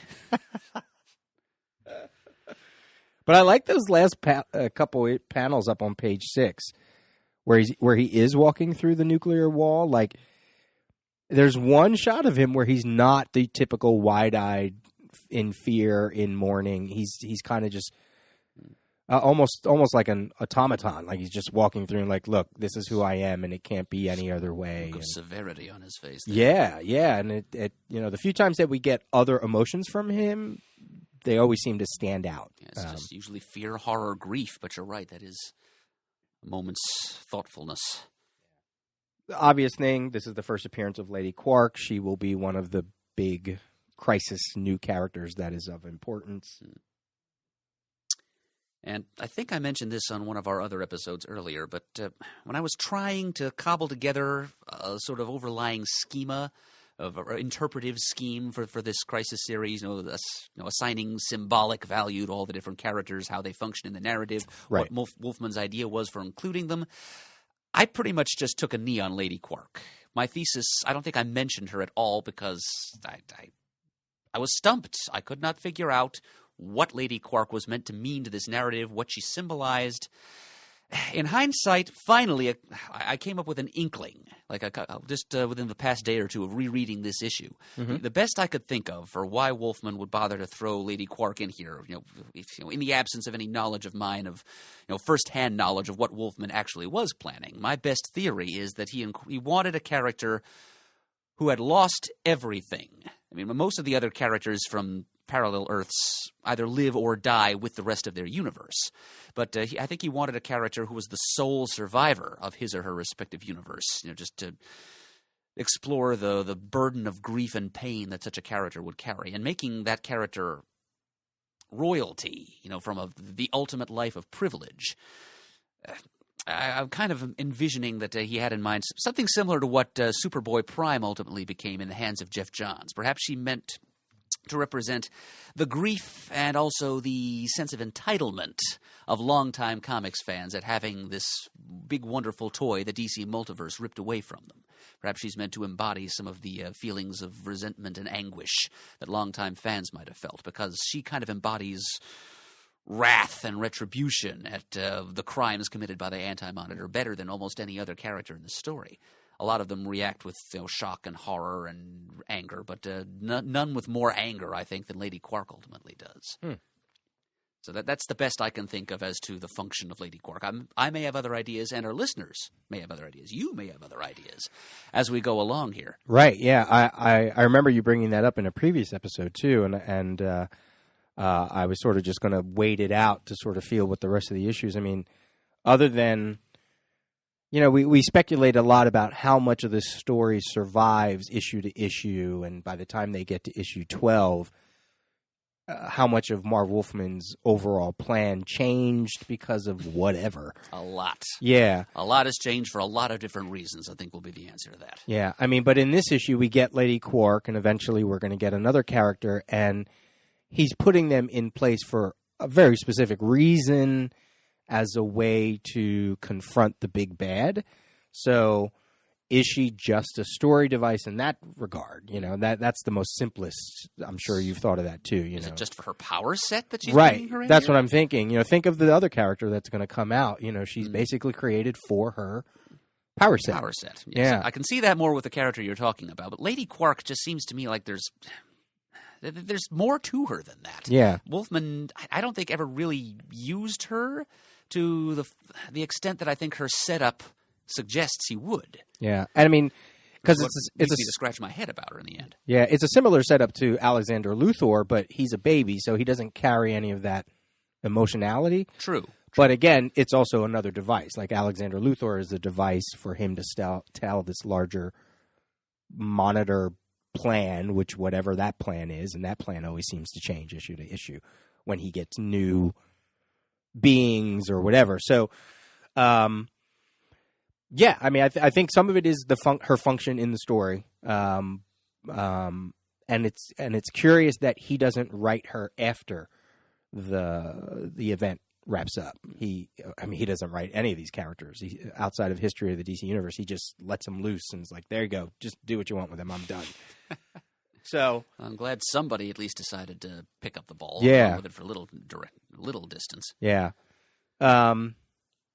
yeah, we're gonna just have to let that hang and put a pin in it, and we'll come back to it whenever we think of it. Because, as I said earlier, the fact that he made Earth 6 as different from all the other Earths as he did suggests he might have wanted to fold this parallel Earth into the post-crisis reality as an alien world. Yeah. But yeah, that he obviously never actually did any of that. Other writers kind of did. But, Right. But again, it still kind of boggles my mind why he set up this whole special Earth and this special character who gets special treatment from Pariah, as we'll see on the next page, and then does so little with her. All right. Should we go to the next page? Yep, page 7 after Lord Volt. One more thing before we move on. I'm talking of Pariah. When Lord Volt confronts him right in the middle of page 5, Pariah says, "I am Pariah, not the one you seek. I have nothing to do with any of this." And Lord Volt says, "You lie." And the heck of it is, unwittingly, Lord Volt is right. Pariah, although he doesn't know it, he is not telling the truth when he says he has nothing to do with any of this. So it's because he is the inadvertent, ultimate, original cause of what is afflicting the multiverse right now. Anyway, skipping back over to that great little panel at the end of page 6, which captures the helpless horror of a father watching his daughter die very well, and then the mighty monarch Lord Volt just gives into inarticulate rage. He just screams, "No!" and just empties out his electrical powers futilely into the antimatter, and he's barely aware of his own death, as the antimatter claims him. He's still feeling his daughter's. "And so it ends," reads the caption, "for almost all." And then we get these spooky few panels here as Lady Quark is prepared to just to share in the rest of her family's death, and then coming up behind her, it's just ghost-like, it's significant how Perez doesn't draw Pariah's facial features here. You can see only his sad little eyes peeking out from underneath his hood as he looms up behind Lady Quark and tells her, "Lady Quark, I'm being drawn away, but I can save you." So again, talking about how Pariah's power set and the rules that appear to govern this curse of his change from issue to issue. All the millions, billions, trillions of deaths he's witnessed on Earth and presumably other worlds too throughout the multiverse. And he reaches out and tries to save that little boy on the Nameless Earth at the beginning of issue 1, but that little boy wasn't important enough apparently. So now suddenly, for reasons unclear, he is able to rescue this one person because Marv Wolfman, at the time he wrote this issue, seemed to think she was going to be very important. Not that she isn't important later, but I just don't think she ever becomes quite as important as Wolfman thought at this stage in the writing of this event. So Pariah is able to bend his rules in a big way, and against Lady Quark's will, I might add, he is able to envelop her in his creepy green cloak, and again, I'm stressing the fact that Pariah's face is hidden during this. He's kind of like he's like the angel of life, Yeah. He's like the Grim Reaper sneaking up behind people who don't want to die. But for Lady Quark, who just wants to die to be with her family, he's no less an unwelcome presence. This macabre figure that's condemning her to life without her people, her world, her family, her very universe, forcing her into an existence of life as a continuity remnant. So it does. It's like, why didn't you ever do this before? It's a real head shaker. Yeah. And then we get this neat, very Peresian little sequence of square panels. As we see the same sequence of Pariah grabbing Lady Quark, beginning to vanish, finishing vanishing, and then white. It's kind of the same 4 images, the same sequential 4 moments in time, just seen from different distances. So close-up, medium close-up, and then long shot of the entire Earth, and then an even longer shot of the entire Earth, just gradually disappearing. Pariah and Lady Quark poofing off to parts unknown, and then Earth-6 dying its final death. It's just an interesting little 16-square layout there at the bottom of that page.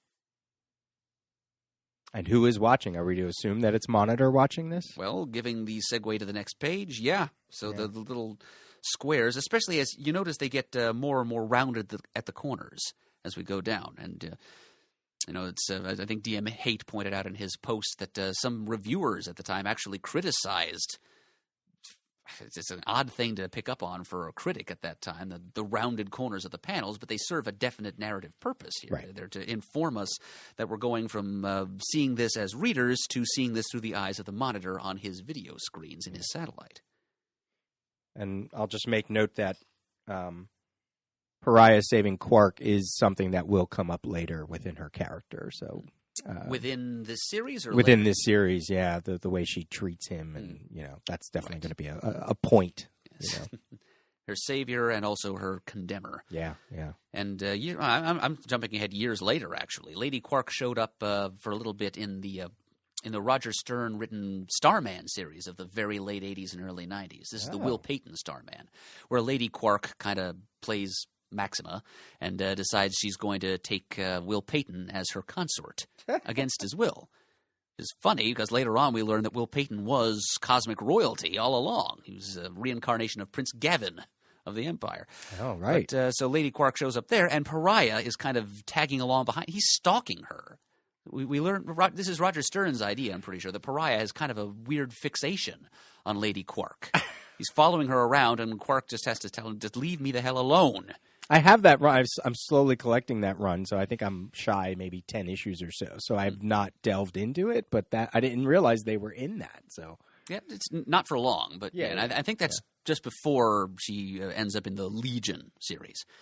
And when you factor that into it, just that sort of creepy, bug-eyed expression that Pariah's eyes have underneath his hood take on another meaning. I mean, not only is he like the angel of life, as I said, coming to steal her away and force her to go on living without her family, he also, you might see him as being kind of desirous of her. And not knowing after all his years of suffering what to do with those feelings other than to just grab her in her cloak and force her to go on living. Yeah.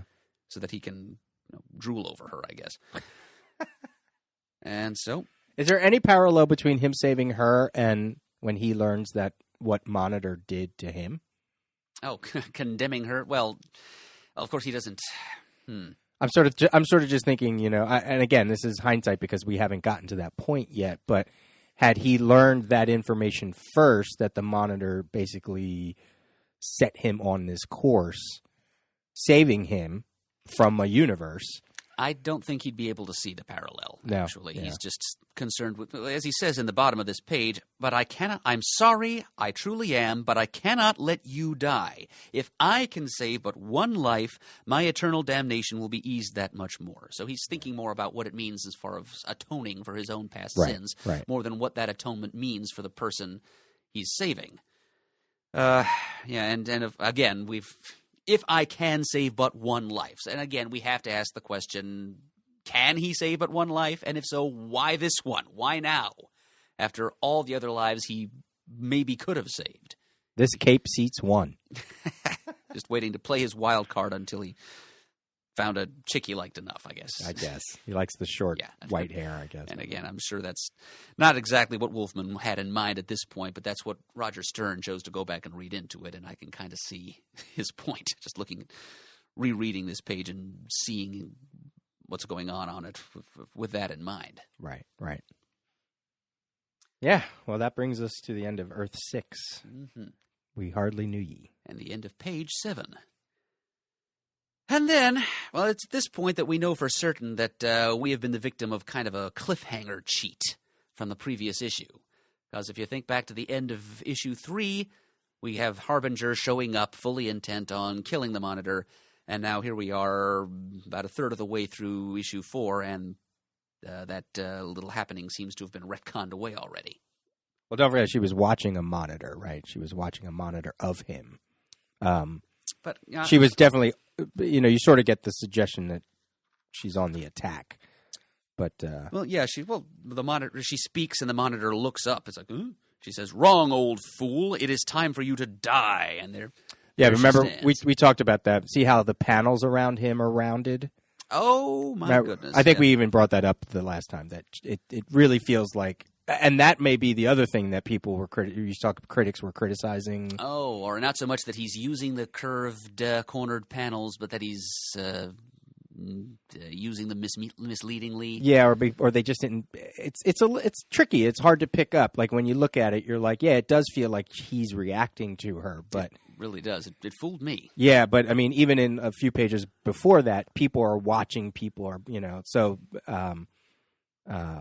it is a cliffhanger. It is a feint because you feel like she's on the attack, but really she's just being all blustery by herself in her own little room. It's like, I'm going to get you in a couple minutes, So, yeah.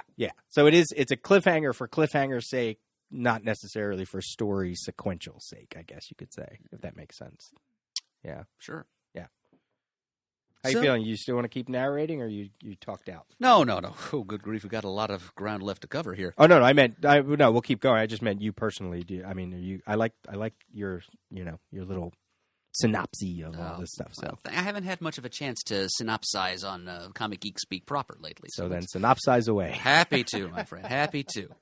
All right. So, cut to the Monitor's satellite, but it's just kind of a brief transitional scene, though, as it bounces us to the introduction of that other new character you were talking about, Peter.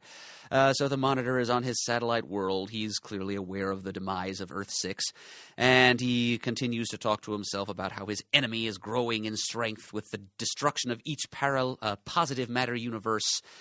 His rival adds more power to his own and draws more power out of the Monitor himself, and soon none will be powerful enough to stop him once he destroys Earth-1. So it's strongly implicit for the reasons we've been talking about. It's taking the longest to digest, but Earth-1 is the most important Earth, and once it's like the kingpin of the remaining multiverses, and once the Anti-Monitor knocks that down, nothing will be able to stop him. But there is still one chance, says the Monitor, my new warrior.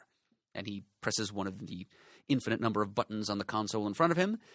Quote, an ion-based energy ray rips across a turbulent cosmos, where the constellations aren't aligning properly, etc. Its destination, the Vegan star system, which was pretty prime real estate in the mid-'80s, as we know. Marv Wolfman creation. Right.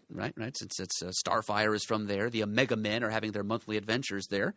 And an unstable star already in the throes of self-destruction. This probably plays into something that was happening in the Omega Men at that time. And an energy beam is seen emerging, coruscating in the direction of Earth-1. And then the scene cuts to Japan, Earth-1, an observatory where there are a bunch of Japanese scientists observing what's happening throughout the chaotic universe of Earth-1. They're aware of antimatter. They even know what to call it. The antimatter comes too quickly, one of them marks. There is no way to avoid it.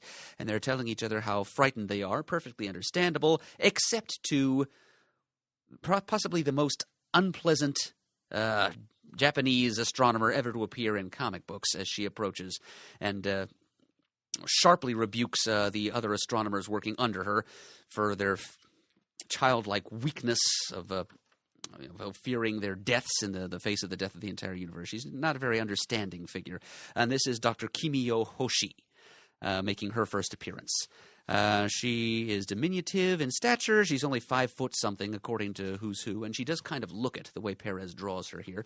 And she's just berating the scientists, all of whom are apparently working under her, and even her own father, as we see at the top of the next page. And she says, fine, you pitiful weaklings, go to your loved ones, leave me alone. And she goes over to her telescope and observes the approaching energy beam, realizes it's heading directly towards her, and then there's a long, loud scream. Yeah, multiple G's. Bottom of page 9, stuff blows up all over the observatory. There's people and things fly all over the place from the impact. Those astronomers left on their feet and conscious go over to the site of the blast. They discover that Dr. Hoshi has disappeared. One of those present blames the antimatter cloud. It's awfully localized antimatter effect, if true, but her father, Dr. Hoshi the Elder, realizes that something else took her away, and he just expresses to the open air that wherever she's gone and whatever she's become, as a father knows, I guess, that she's more than just been destroyed. She's been transmogrified. She says wherever she goes, she is, whatever she's become, he still loves her. So there's our little interlude in Japan and the introduction of a new character who will appear in her new altered guise later in this same issue.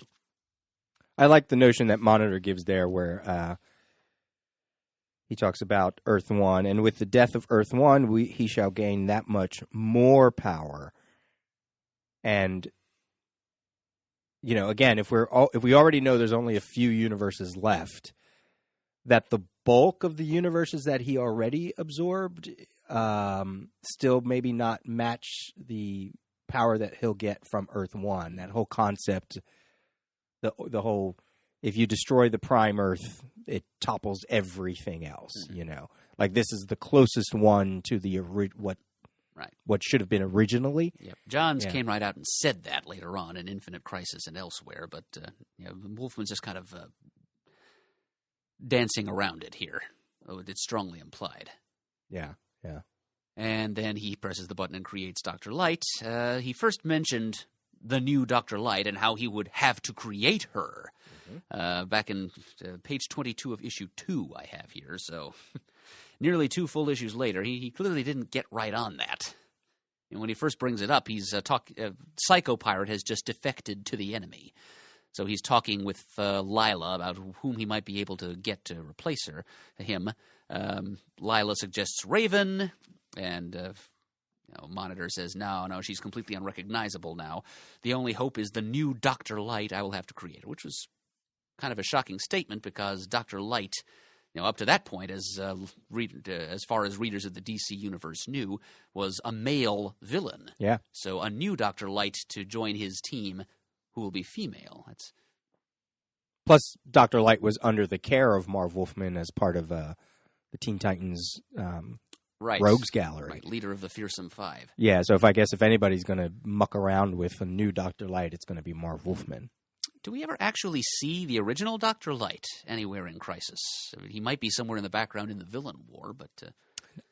That's a good question. I don't think we do. I mean, I can he was messing around with the whole Fearsome Five thing, and then he's in a Wally West story, one-off story in New Teen Titans right before the wedding. I want to say it's either issue 48 or may even be 49 of Tales of the Teen Titans. We see him there. And is that, I think that's right around the time of the Crisis, if not before. So, yeah, that's a good question. I don't know why she's able to co-opt his character, and where is he in jail? Is it just, why that character? Why, outside of just it's Marv Wolfman, like I said, he's under the care of that. So, right. Yeah. Well, we'll return to that question when she turns up in costume for the first time. But yeah, we'll just keep our eyes peeled when we get to issue 9, the Villain War. Yeah. And see if we see Arthur Light in the background there. Yeah, I'm almost wondering if he's on that cover. Because we know that the other members of the Fearsome Five are around. Simon wrested control of that group from him. Right. And, Baron, Shimmer, Gizmo, etc. They're all, I'm sure they're all in issue 9. Yeah. We already made mention Vega Star System teeming with life. As you mentioned. And what I kind of like about this, even just those 3 little panels where he's absorbing the energy, it's not like it's spoilers, but it's not terribly far off from her purpose for the whole reason why she was created way, way, way in issue number 12. What she does in the great plan that they have to finally bring the end of the Anti-Monitor is not terribly far off from what Monitor's doing to create her. So I thought that was a nice little parallel. Whether it was intentional or not, I don't know. But the pseudoscience of it makes sense. Yeah, as we said, we discussed this at some length in one of our past episodes talking about issue 2. The first time Monitor mentions creating the new Dr. Light is to replace Psycho Pirate, and we got into the idea of light and colored wavelengths of light representing emotions, as per Jeff Johns and his whole Lantern Corps thing, Blackest Night, etc. But yeah, we seem to swing pretty far away from that. Even here 2 issues later when she's showing up, she's not doing anything having to do with emotions. Right. The line here about antimatter destroying vast areas in high altitudes, does that mean across the world? I mean, it can only be high altitude from one plane, right? Because if it's from all around the world, then that means it's coming in from like... And the rest of the universe will probably have been destroyed if it's irising in on Earth. Yeah, what about the moon? Where's the moon at this point? And what's that? Yeah, so Well, maybe it's just, the Earth is constantly rotating. Maybe it's kind of like... like in a fixed point, and the spin of the Earth is making it shear off as it goes. It's like a rapidly rotating ball being held up against an abrasive surface and being slowly lathed away. Oh, that's interesting. So now that visual I like. That's what's so funny about this sort of crisis language. Like when you really stop to think about it, your brain just goes bzz, like no. But I like that. I like that concept. We're having fun here. Yeah, tossing Marv Wolfman's 30-year-old ideas around. Yeah, like you said, she's not nice. You miserable toad. There's a skit that Olivia Munn, the actress Olivia Munn, she talks about her mom a lot, and she calls her a tiger mom. I guess it's sort of like a, like a cultural thing that she talks about a lot about her Asian mother, and I sort of feel like that's this in a very insensitive way. Not on Marv Wolfman's part, but you know what I mean? Like it. But I like what you said about, this is the 80s and she has that much power even over her dad, and that she pays them, sort of interesting. It's interesting, her place. Yeah. And I'm kind of drawing contrasts inwardly to another Asian female character that appeared in DC around the same time. Tsunami. She was created by Roy Thomas. She was a part of the All-Star Squadron as an antagonist and eventually defected to the Allies side. I think she was in Young Allies, too. But when we first see her, she's working for the Imperial Japanese government under the Dragon King, I believe. And her father is he's like a Japanese... I don't remember what the term is, Issei, I think, or Issei, Nisei, whatever the term is for a Japanese person who immigrated to the United States.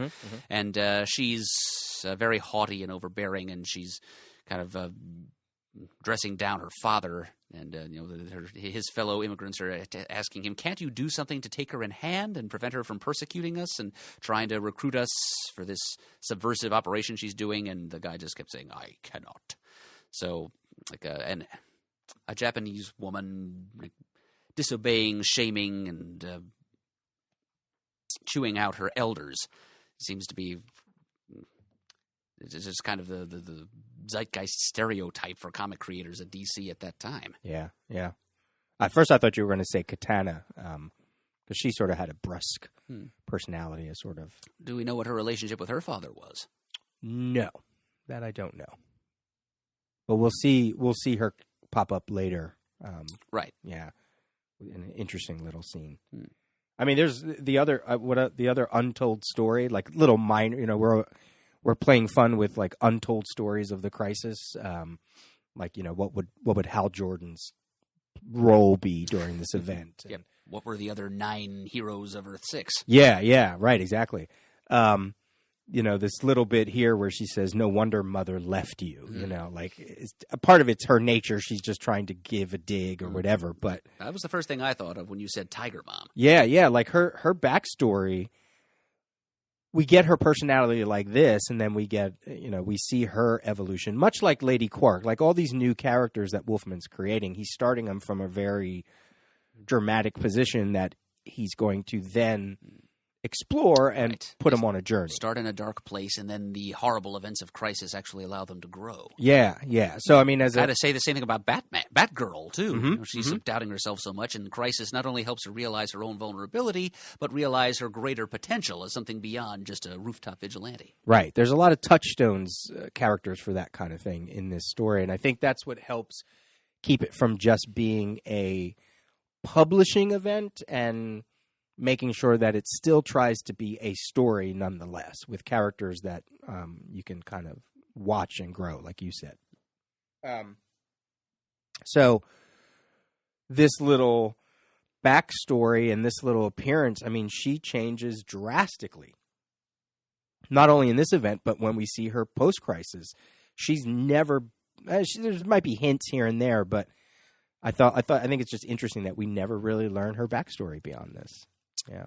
Yeah, Wolfman does bend over backwards to establish just how unlikable she is here at the beginning. Right. So, yeah, it does seem that that's the trajectory he has in mind from her from the start. Just make her as despicable as she can right from the starting gate, and so she'll look that much better later on. And we do get a line here that says physics, natural physics no longer apply. So that's, in essence, telling me to shut up about all the science and just go with it. It's crisis science. Right. Explaining her own fascination with what's going on and her disgust and disappointment with the other people in her crew. What a golden opportunity this is for any scientist who doesn't care about things like family and their own personal well-being. So many secrets to learn. But she doesn't really get the opportunity to learn very many of them because she sees that light beam approaching. And, talking as we were earlier about cross-promotion and cross-referencing, I may be wrong, but is this the first footnote we've seen in Crisis telling you to see some other issue currently on the stands? I had it in my notes, too. I was going to ask you the same thing, so we didn't look backwards, but I'm fairly certain it probably is.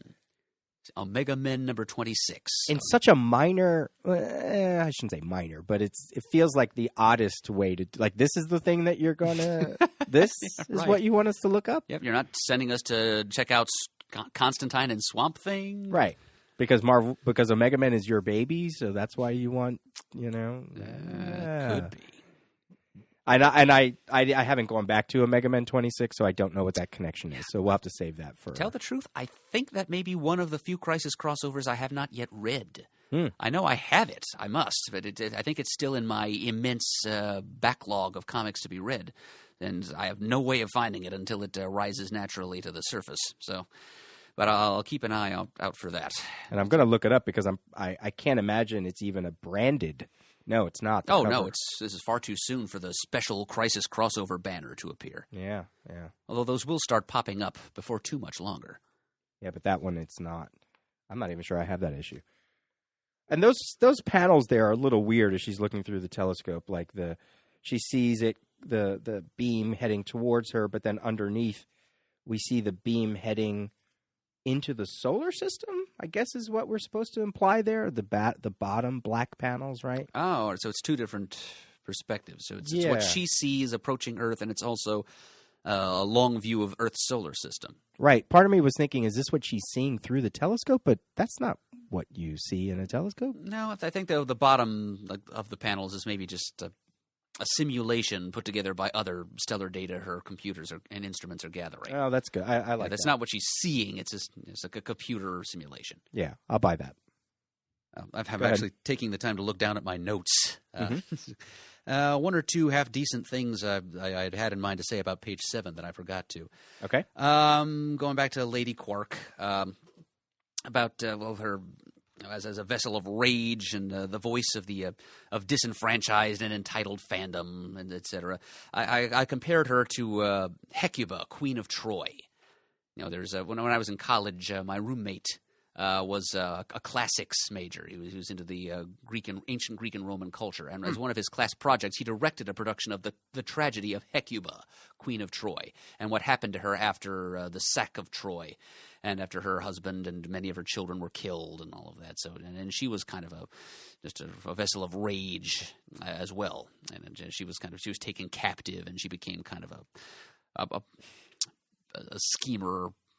There's a tragic figure there. So that's kind of what Lady Quark is undergoing here, is she's being dragged kicking and screaming away from the death of her family.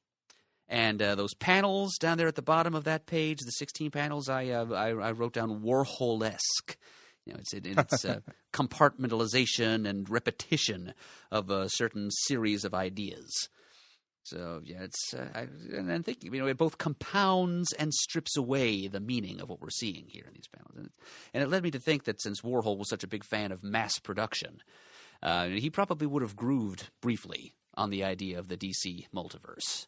Would have thought that multiple Superman and Batman and so forth extending into infinity would have been a pretty kicky idea, and he would have been really into it for 15 minutes or so and then moved on to the next thing. Right. That's great. All right, so back to Dr. Light, I guess, or to Dr. Hoshi at this point. She sees the beam coming. We're told where the beam came from, the Star Vega, and also Omega Men number 26. And then Dr. Hoshi dies, and then we're back at the top of page 10 to the rounded, cornered panels to tell us that the Monitor is watching what's happening here at this point. His beam has done its work, whatever it is. Is it a teleportation beam? Is it a transformation beam? It just makes her go away. And the scientists are left to wonder what has become of her. One of them says it might be the antimatter cloud, and wisely, her father says, no, something else took her away from us. Kimio, wherever you are, no matter what you have become, I still love you. And so that her father's love might be whether Dr. Hoshi realizes it or not, a crucial tether to her humanity as she undergoes what she undergoes in days to come. This whole page is like Crisisception. It's she was looking at the Vega thing. The father is looking at her. Monitor is looking at them. Harbinger is looking at Monitor, looking at them, looking at, her disappearing. Alexander Luthor is looking at Harbinger, looking at Monitor, looking at, and then we're reading looked the at the house page. that Jack built. Yeah, and we're reading it. So, we're part of it, too. The level, the depth of this page is quite fascinating. People watching people. Again, it's just it is a theme. It is absolutely a theme. Just a viewing and voyeurism. And it kind of reminds me of, apropos of nothing, that there was an X-Force parody in What the Marvel in-house humor magazine back in the 90s. And it had the final scene of that parody story was something like this. It parodying, like the Liefeld era convention of having the characters do something and then some mysterious and not very well-developed master villain is somehow watching it all on a monitor screen and laughing in his secret headquarters. So, and that story ended with a triple pullback where the master villain is being watched by a different master villain, and that master villain is being watched by X-Force. And then they're being watched by yet another master villain somewhere. Right. And it just got ridiculous. And then this actually comes pretty close to that, but just like the screens within screens within screens, perspectives concentrically folding in on one another. An endless screen of spectation, endless string of spectation. Yeah. And we, as you just said, an excellent point too, we as the readers are a part of it. And a little later on in this issue, we were kind of given indirectly a bit of comeuppance for it. But yeah, it's kind of it's a meaty little series of panels there. Yeah, I like that. So we are watching. So we're reading Monitor. It's exactly what we talked about, and we're the Harbinger sequence kind of picks up on the end of the last issue, where she's still watching. And still burning with rage and still planning to, as little as she wants to, go in and destroy him. And in turn, Alexander Luthor is watching her destroy the Monitor that she's watching. Not the real Monitor. Right, not the character, the screen that she's watching, yeah. That comes later. Yeah. But, I'm glad we touched base with Alex Luthor a little bit here as he continues to grow at an alarming rate and give him a chance to shed his insights on what's happening here. Still naked. I don't know why he's not dressed. He's older. Can't he just throw on a tunic? Well, if it's a positive matter tunic, it would probably just... Oh, see, I never thought of that. Yeah. He needs bespoke fashion when your body's half matter and half antimatter. That's right. So he's probably still in some kind of containment thing. Yeah. While they figure it out. Oh, interesting. Okay, gotcha. I gotcha. Let's see. I like his line there. You and I have a destiny we must fulfill when he's talking to Harbinger. And famous last words, not only with this series, but considering what eventually happens to him with Infinite Crisis. I like the amount of empathy he's able to display at this point. His heart goes out to her. He senses what she's going through, which is exactly what he seems to lose the ability to do by the time of Infinite Crisis, when he's become kind of a psychopathic in his lack of empathy. He's just playing with universes like Tinker Toys. It's all just an intellectual exercise to him, which I think we've opined before is a result of his lack of a proper upbringing and socialization. His emotional development is kind of warped badly by having to grow up from infancy to adulthood in the space of a couple of weeks. Mm-hmm, mm-hmm. But at this point, at least, he's clearly benevolent, and he understands and is able to empathize with what Harbinger is going through, which makes it all the more tragic when you look back and see what he becomes. I kind of wish there had been some character out there who could have put that into perspective for us, to show that Alex Luthor was not always like that. That's always been one of my biggest problems with Infinite Crisis. Great entertaining story, tons of DC Universe goodness, but it kind of threw Superboy Prime and this character under the bus. Under the bus, yeah. And that last shot of Harbinger with her black eyes, because she's tainted. She's tainted by... I feel him controlling me. She's tainted by this villain. She's on her way. Right, there's a little shadow demon behind her eyeballs. And then I guess we go back to the den of the adversary, the enemy, who is as yet unnamed, of course, and unseen, as much in shadow as his shadow demons. On page 11, another little scene between him and Psycho Pirate, where Psycho Pirate says something, and the Anti-Monitor harshly, silence or I'll punish you. Poor Psycho Pirate. Excuse him for living. And with another monitor image here.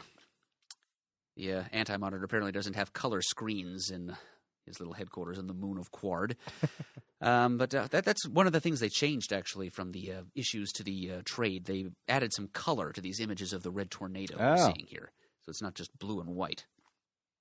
So Psycho Pirate is gloating a little bit, doing his court jester shtick about the Red Tornado and how he's soon going to be shanghaied to their side. Anti-Monitor, as I said, tells him to shut up and cease his prattling. And then he's like, yeah, but still, I agree with you, even though I want you to shut up. And now I'm going to reach out my hand and bring the Red Tornado here to our den of evil. So it's just this one... There's a lot of these little one-page... And again, it's Perez's peerless awareness of his page composition here. These little skinny, low-ceilinged, claustrophobic panels stacked tightly on top of one another.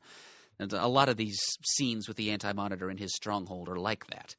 And so the Red Tornado was brought in, and he demands to know what he's doing there. The Anti-Monitor gives him little in the way of an explanation, but just tells him that he is going to be complicit in the destruction of the universe. Bing, bang, boom. So there's your touching base with the villain of the piece on that page. I like when he says, silence, obey my commands. What does he say? Okay, so he says, silence,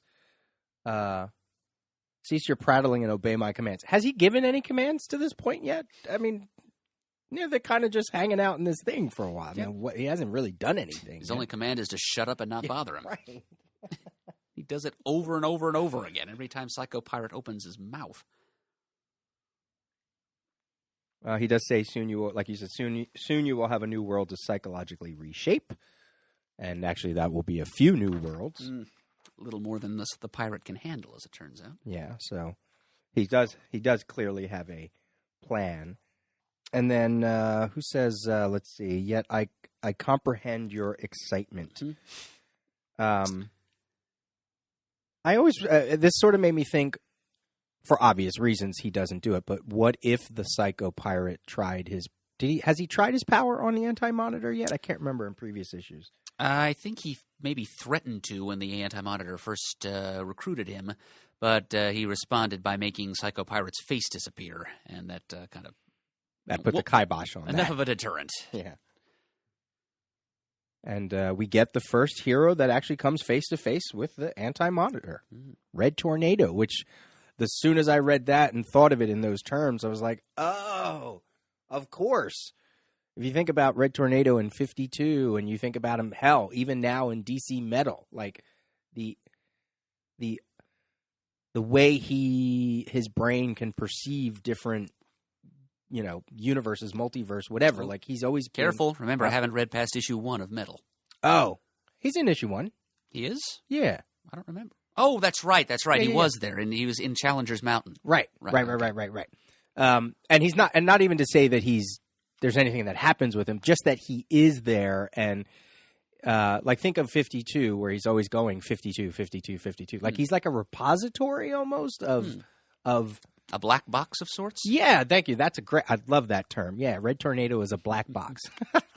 He's a red box or whatever. I don't know. I got to give some credit to Julie Benson. She had something in mind for I don't want to reveal too much about what she had planned to do, but she had kind of a pre-crisis black box concept in mind, and I think that phrasing might actually have been hers. That's interesting. Yeah, I mean, so when this came about, and you think about what's going to happen to him, that he might have information that the hero's never able to utilize because he is the first one to come face to face with the Anti-Monitor. I thought that was kind of really cool. I thought that was a cool thing. It's hindsight connection, but it's still fun to play with. Those are some of the most fun connections to make. Yeah. Yeah, so he's kidnapped right in the middle of saving a bunch of kids from that very slow-moving antimatter wall on Earth 1. And then there he is. And, this one of the first inklings of what we were promised in the hype leading up to Crisis was that heroes would become villains and villains would become heroes, alliances would change. And I think we were asking ourselves a couple of episodes ago whether very much of that actually happened. And I'm positive that Red Tornado was one of those that was supposed to have been realigned by this, repolarized, since he is, after all, a machine and can be reprogrammed, and plus he does have some villainy in his past makeup, created by a supervillain and possessed by an extraterrestrial elemental wind being who had been literally a tyrant, a tornado tyrant. Mm-hmm, mm-hmm. So it's all there. If any hero was going to change sides, it would happen most organically with him, for example. I think the idea was ultimately to have Red Tornado become a force of not evil exactly, but an antagonistic force, like something like an eco-terrorist in the years after Crisis. I mean, there was that one Justice League of America annual featured the Red Tornado kind of reduced to a primal force going on, literally a big red tornado spinning around, not even really conscious, but just destroying everything. Right. So they wanted to use him as kind of like a vehicle for 80s ultra-environmentalism. Mankind is despoiling Mother Earth, and Red Tornado is going to give him what for. That never... It didn't last very long, though. They got him back into his android shell and back on the side of the angels pretty quickly. Yeah, I mean, he doesn't...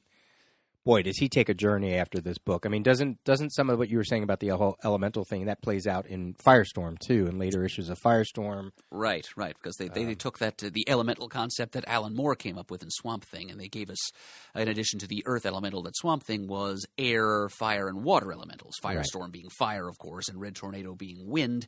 And the water one they never quite nailed down. They tried a couple of different water elementals. I think Naiad. Like the minor Typhoon, was it, maybe? Oh, okay. Like there's a couple different, Naiad is familiar too. Yeah, there's people who showed up in Firestorm, as you said, and then later Peter David's Aquaman run introduced yet another one. Mm-hmm. And then, of course, Red Tornado would wind up in Primal Force, and he wasn't quite the same in that. And then Young Justice, I think, kind of brought him back a little bit. But. Yeah, closer to his humanity. He was basically just a malfunctioning automaton in Primal Force. Now, to sort of connect back to what we were trying to do with monitoring the Monitor, where we wanted to give a status quo. Where does the 80s Red Tornado Kurt Busiek miniseries play in? I was just going to mention that. Okay, again, I can give thanks to the official Crisis Index from ICG. Mm-hmm. It tells us that he's coming right off that miniseries. I mean, that was his last appearance before showing up in Crisis. Got it. So that was when he was, again, wrestling with his synthetic humanity and went up against the Construct, a foe who was a personification of technology gone wrong, and how Red Tornado then was forced to define himself and the good he's able to do in the world versus a force like that. Right. And those last two panels, to sort of touch again about the whole, Red Tornado as a black box, he says, "Are you the one responsible for the madness that is on Earth?" And then Anti-Monitor says, "More than just your Earth android." Oh, no. So someone outside of the Great 15 finally knows that it's bigger than what they might think. Yep. And it is a character whose worldview does go beyond just one Earth, because he's one of the few DC characters who has lived for an extended period of time on more than one Earth. Originated on Earth 1, joined the JSA, and moved to Earth 2 for a while. So when the Anti-Monitor tells him more than just your Earth android, he, more than a lot of other characters, knows right away what's going to be at stake. Yeah. Anything else about this page? I have one or two other things, but not much. No, I don't think so. Okay. Go ahead. The only other thing is we can add him to the list of characters that probably were on the creators list of they're going to come out of this changed, as you mentioned. So even in this issue alone, Batgirl, Supergirl, now Red Tornado. We can throw in the Flash, Kid Flash. All these characters that are going to be affected in major ways by the event. So, like you talked about. So I think it's kind of cool to keep a running list of that too. Which characters? Because there are certainly characters who are affected by the crisis so much so that they get rebooted. Superman, Wonder Woman, but their journey through crisis is not. It's really after the effects of crisis is what affects them. Whereas I feel like there are characters within the story that are on that short list of, all right, these are characters we're going to make sure we're going to mess with during the story. And I'm quite sure there was literally a list. Yeah. So I like that, kind of keep track of all that. And then while Psycho Pirate is, being a nuisance, the Anti-Monitor says, one more pirate and you will be replaced with a girl called Phobia, which is a New Teen Titans Rogues, part of the New Teen Titans Rogues Gallery, another connection to Marv Wolfman. Right. He definitely did create her as part of the Brotherhood of Evil. Yeah. Just playing up that Doom Patrol New Teen Titans connection, which also includes Steve Dayton, as we saw earlier this issue. Oh, and while we're talking about the Psycho Pirate here, when Red Tornado pops in and says, "You are the Psycho Pirate, you manipulate emotions," I do have in my notes that he would recognize the Psycho Pirate because, as I just said a few minutes ago, the Red Tornado did live on Earth 2 for a while. There you go. And the pirate is from Earth 2. And speaking of Earth 2, segue into the next couple of pages of scenes here. On pages 12, 13... we see the last of the summoned of the big 15 characters that the Monitor scrapes together in issue number 1, and it's a smaller group than most. Instead of dividing them into even groups of 3, he sends 4 to the Old West and there's your theory about them being analogs for the Fantastic Four, but that leaves kind of a short-handed skeleton crew here of the unwilling young lovers, Firestorm and Killer Frost, as they are sent back in time to medieval England, to the days of mythical Camelot, which on Earth 2 are something more than mythical, of course. And correct me if I'm wrong, but I think this is the first one of the Monitor's tuning fork towers that is explicitly positioned on Earth 2. Right. Because as we sort of argued against in one of the previous issues, there are some annotations that consider the World War II scenes to be on Earth 2. We talked about like that scene in Markovia, just because Sergeant Rock at one point calls them all-stars. Heroes. Yeah. And I don't buy it. We argued the point, before. So yep, I really don't buy it either. Yeah. I've always thought Earth 2 basically gets Golden Age heroes and any historical figures that are explicitly put there, but all the other like Old West and war type heroes, the rest of it's pretty much all Earth 1. Right. So yes, you are correct. Yeah, this is the first Earth 2 placement. And so Killer Frost and Firestorm show up and position themselves to defend it. Vandal Savage happens to be alive and in Camelot at this time, observes them, and also noticing them is the Shining Knight aboard his winged steed, Winged Victory, who at first mistakes them for wizards, since that's what superheroes must do upon meeting each other for the first time, always. Just misunderstand each other's nature and nearly come to blows. And then the Shadow Demons show up, and Killer Frost and Firestorm have to ward them off. Shining Knight lends a hand, but then, just as they seem to be getting the upper hand in the battle, the Shadow Demons they begin their end game. They start to do something that they haven't been observed to do yet anywhere. And as we see on page 14, they're apparently doing it everywhere at all 5 of the different vibratory towers. The Shadow Demons are massing together, conglomerating, and forming themselves into a single composite being, a gigantic kaiju monster Shadow Demon. as a kind of a last-ditch effort to destroy the towers before the Monitor can succeed in his plan to save what Earths remain. So that's we get a couple of quick pages here of Firestorm and Killer Frost going to the last remaining tower before shifting suddenly, since we seem to be running out of time, to all 5 of the towers concurrently. Right. Boy, Vandal Savage, not much style on that guy. The way he's dressed here in Camelot is pretty much the way we see him a lot in the Earth 2 stories of the Golden Age. Yeah, it's funny how I think they actually made a note of that in a. Again, let me. Because this is Vandal Savage in the time of Camelot, right? Yeah. Okay, so here's the note in the Crisis Index. Okay. Vandal Savage, based on his unfamiliarity with superheroes in this story, is present in Camelot as a native inhabitant of the period rather than as a time traveler, despite his presence there in All-Star Comics number 65. It should be remembered that Savage, being immortal, has been alive since the time of the cavemen. And it also says this appearance probably occurs chronologically in between flashbacks in The Flash number 137, which I guess would be his first appearance in the Silver Age. Okay. Mistakenly depicted here wearing his modern-day costume in this story. He probably should be wearing more period clothing, but instead he's wearing that black and white jumpsuit that he usually wore in most stories up to Crisis. His costume, you could call it. Yeah. Now, at the time in All-Star Squadron, I don't know if you have a note about this. There is a Shining Knight Camelot story with Wotan, but in 1942, going on while this issue is out. I don't have a note about that. So I looked that up. So part of me was thinking, okay, is this like the Constantine appearance, where it's meant to steer readers to that other title, but without the footnote. But I don't feel that with this sequence as strongly as I did with the Swamp Thing.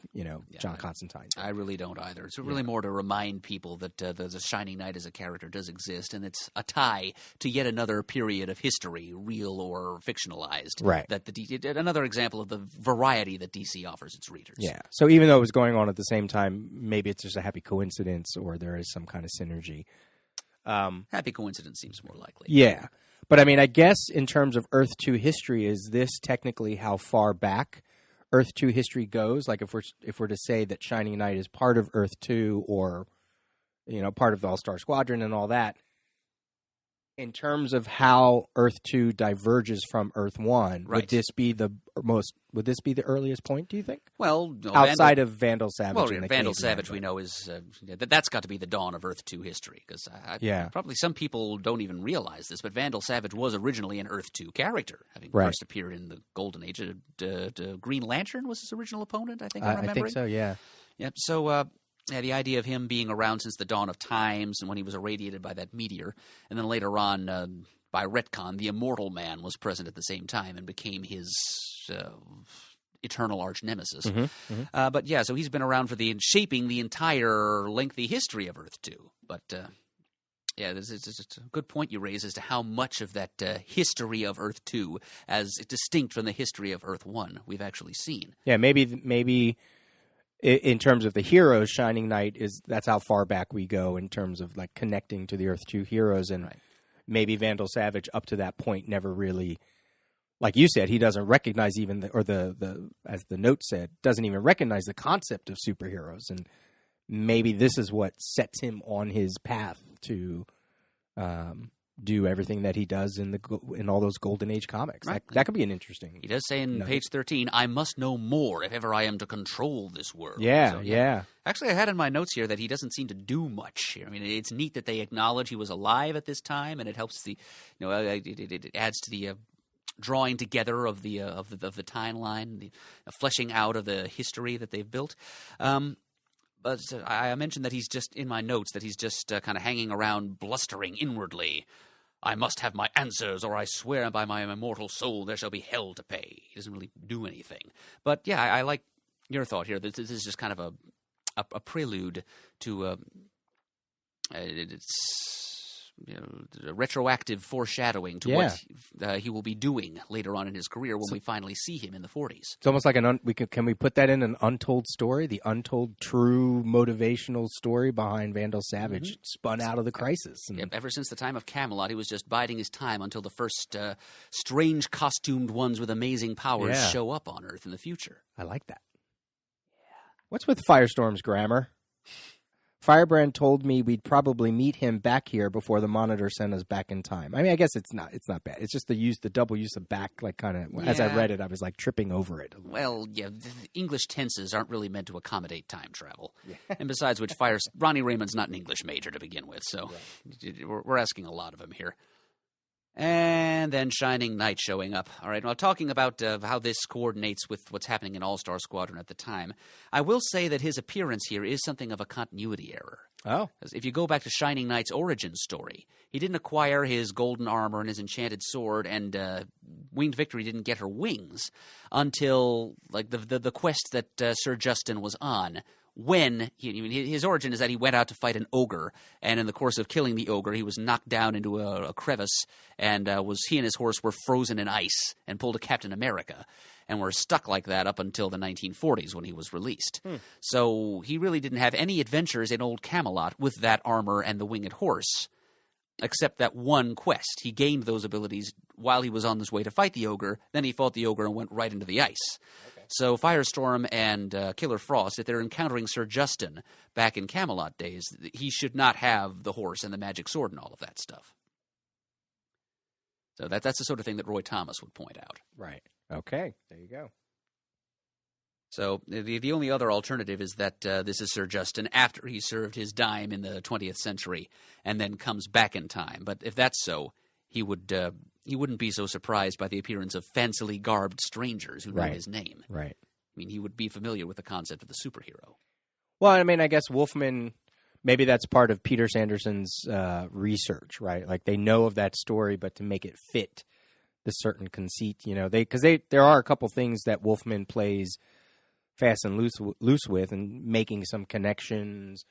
What was one that we already talked about? Well, it'll come up later. The whole thing of pinning the birth of the multiverse on Krona's experiment wasn't the original experiment. No. Or wasn't the original outcome of the experiment. Right. It was just to create the positive and the creation of the antimatter universe and of evil. Right. And we're going to get another sort of nugget when it comes to the Guardians of the Universe later in issue 7 that has the same thing where Marv Wolfman ties certain threads together. So do you think it has anything to do with that? Do you think maybe it's the whole continuity thing that you're talking about with Sir Justin here? Is it just that, or maybe he just misunderstood Roy Thomas's notes, or maybe he just didn't read those notes? And he's just like, I just need to throw him in here. Yeah, I think he didn't know the fine points of Sir Justin's origin and assumed that he had just been adventuring around with a winged horse and a magic sword for a little while before being frozen. Yeah. Why didn't Monitor send Firebrand back? Oh, to visit Sir... Yeah. That's a very good point. It's her Earth, and she already knows Sir Justin. Right. She'd have a contact on the ground back there, as it were. Yeah. I mean, unless he didn't want to break up Firestorm and Killer Frost, because if he would have put Firestorm in to the Wild West, that would break up the whole Fantastic Four concept because you're throwing an ice character in there. Right, and there's no way Killer Frost in her altered emotional state would consent to go anywhere but where Firestorm was going. But unless you think of Firestorm as Human Torch and Killer Frost as Crystal from the Inhumans. Because one of the Killer Frost was Crystal, right? But that's a little stretch. We're stretching that until it snaps there. I guess they could have just spared one of the other people, like have her stand in for the Invisible Woman instead. The Shadow Demons popping out. Why wouldn't Firestorm think that they're a threat? He already battled them once. Makes you wonder why anyone created him in the first place. Yeah. Like, I was sort of surprised by that a little bit. Yeah, Wolfman doesn't really explore the Shadow Demons that much. They're just kind of they're a temporary stumbling block. Like the faceless hordes of the main bad guy. But he's suggesting things about them, like the fact that they all happen to look like the silhouette of the Monitor. And then here Firestorm's wondering to himself why. And here they're all you have to do is freeze them and burn them to make them explode. So he's wondering to himself why anybody created him in the first place. And that's a question that's not all that readily answered. I think we learned eventually that the Anti-Monitor created them by converting some Quardians into The most loyal Quardians or whatever. They got turned into these guys, yeah. It just seems like Wolfman probably had more in his notes that he never got around to putting to paper. Yeah.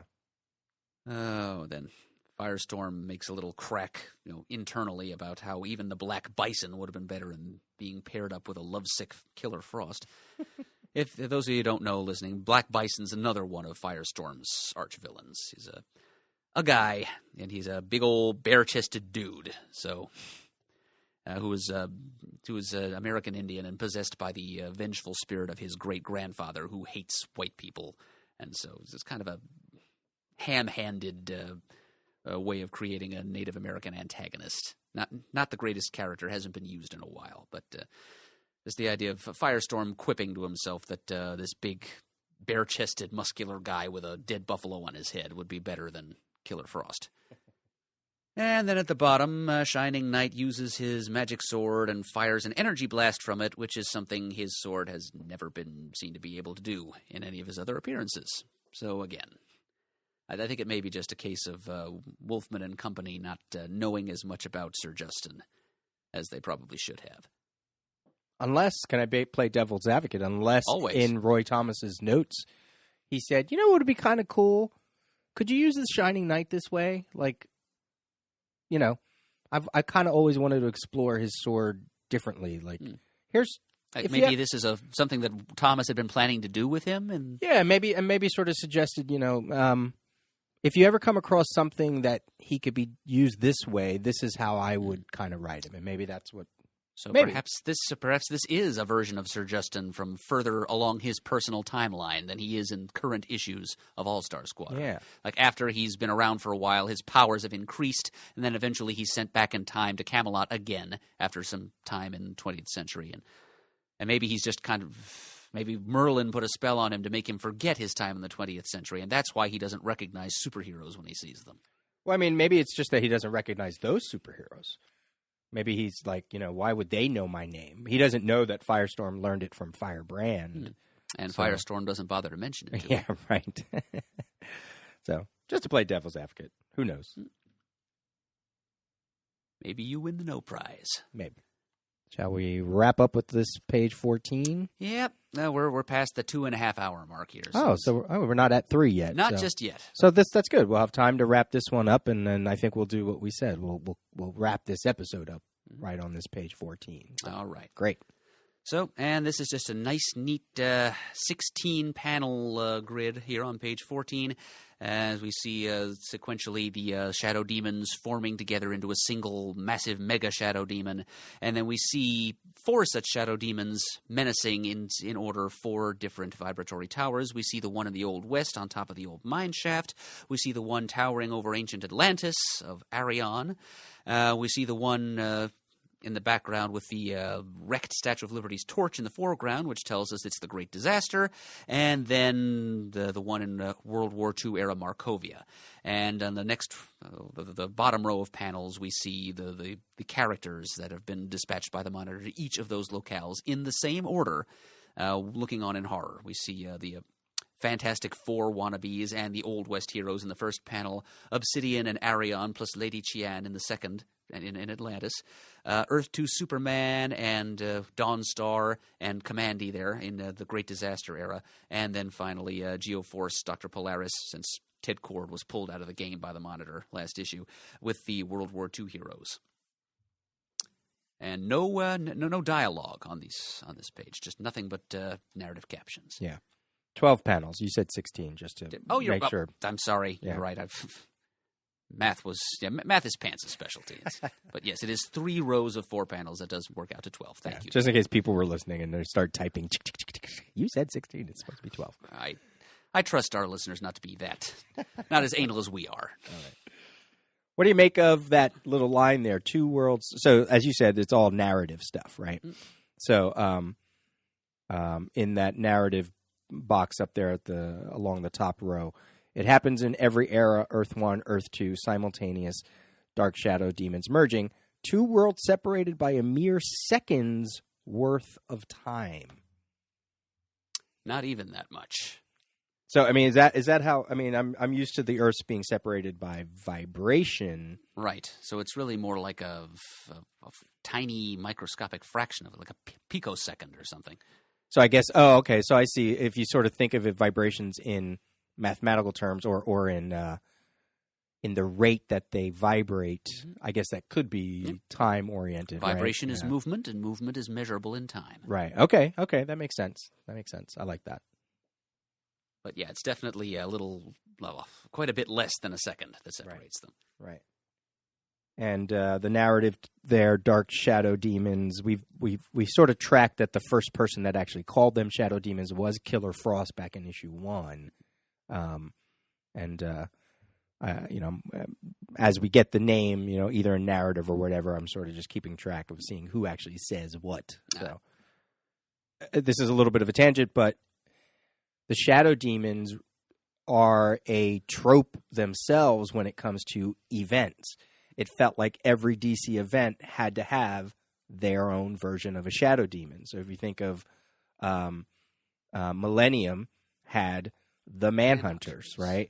What were some of the other ones? Legends had the Warhounds. That's not quite so much of a thing, but Our Worlds at War had all the little Imperiex probes that were similar to the Big Bad.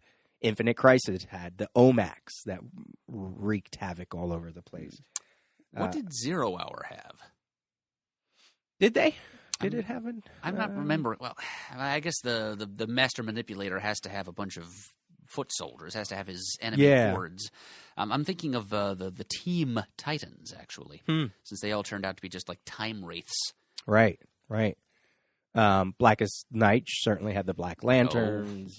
In spades. Yeah, so I think that's kind of. I mean, it may not be a universal trope, but it definitely popped up here and there in a lot of places. Like, that's their version of the Shadow Demon. To generate the sense of apocalyptic terror that these events try to inspire in the characters and readers, there need to be lots and lots of minor bad guys swarming everywhere, and disposable ones too. Like if you kill them off, you're not going to yell at the heroes for battling them and destroying them. Excuse to let the heroes cut loose. Really. That's great. Yeah. I think that's all I've got for page 14. Okay. Well, let me. I'll just quickly read through some other things. The middle panel has references to other places within the DC universe. Across the Gulf of Time and Space, on Earth and Saturn and Mars, which could be a direct link to Jem, son of Saturn, John Jones, the Manhunter of Mars. Certainly been relevant in the mid-'80s. They brought in, and then he says, from far off Vega, which we've already seen, to the artificial light of inner world Skartaris, which is the home of the Warlord. So I thought that was nice that they are touching up on all that stuff, because Jem was up to issue 11 by this point. And I'm sure he does appear, however minor a capacity, before the series is over. Yeah. And just one other little thing here, the panel that says, the ordinary people, the workers, the teachers, the leaders, and the followers all can only stare in shock and horror and fear. And let's see, that feels like a lot of what the conversation that Supergirl and Batgirl were having about, Batgirl's like, what can I do? And Supergirl's like, look, everybody plays their part, even the firemen, whatever she says, the firemen, the policemen, or whatever. So I thought that was a nice little narrative continuation going on from, here it is, Barbara, there are thousands of people out there without powers like mine, policemen, firemen, soldiers. So trying to bring it, keeping it at the human level too, like not only about what the heroes see, but what we might be experiencing. Sense of scope, but also sense of scale. Yeah, and Wolfman he's doing a good job of paying attention to the macro and micro levels. Right. And then that's it. All right. Well, that's been something of a marathon, but we are marathon men here at the Crisis Tapes. So thank you for listening along. I'm sure a lot of you out there are just bursting with comments to make, and we look forward to reading them all. You can go to thecomicforums.vanillaforums.com to leave whatever feedback you may have for Peter and me. And we will be back with you probably sooner than you think to talk about the rest of this issue, which is the fourth and final chapter in what I consider the first act of the Crisis on Infinite Earths narrative. So until then, be good and watch out for shadow demons.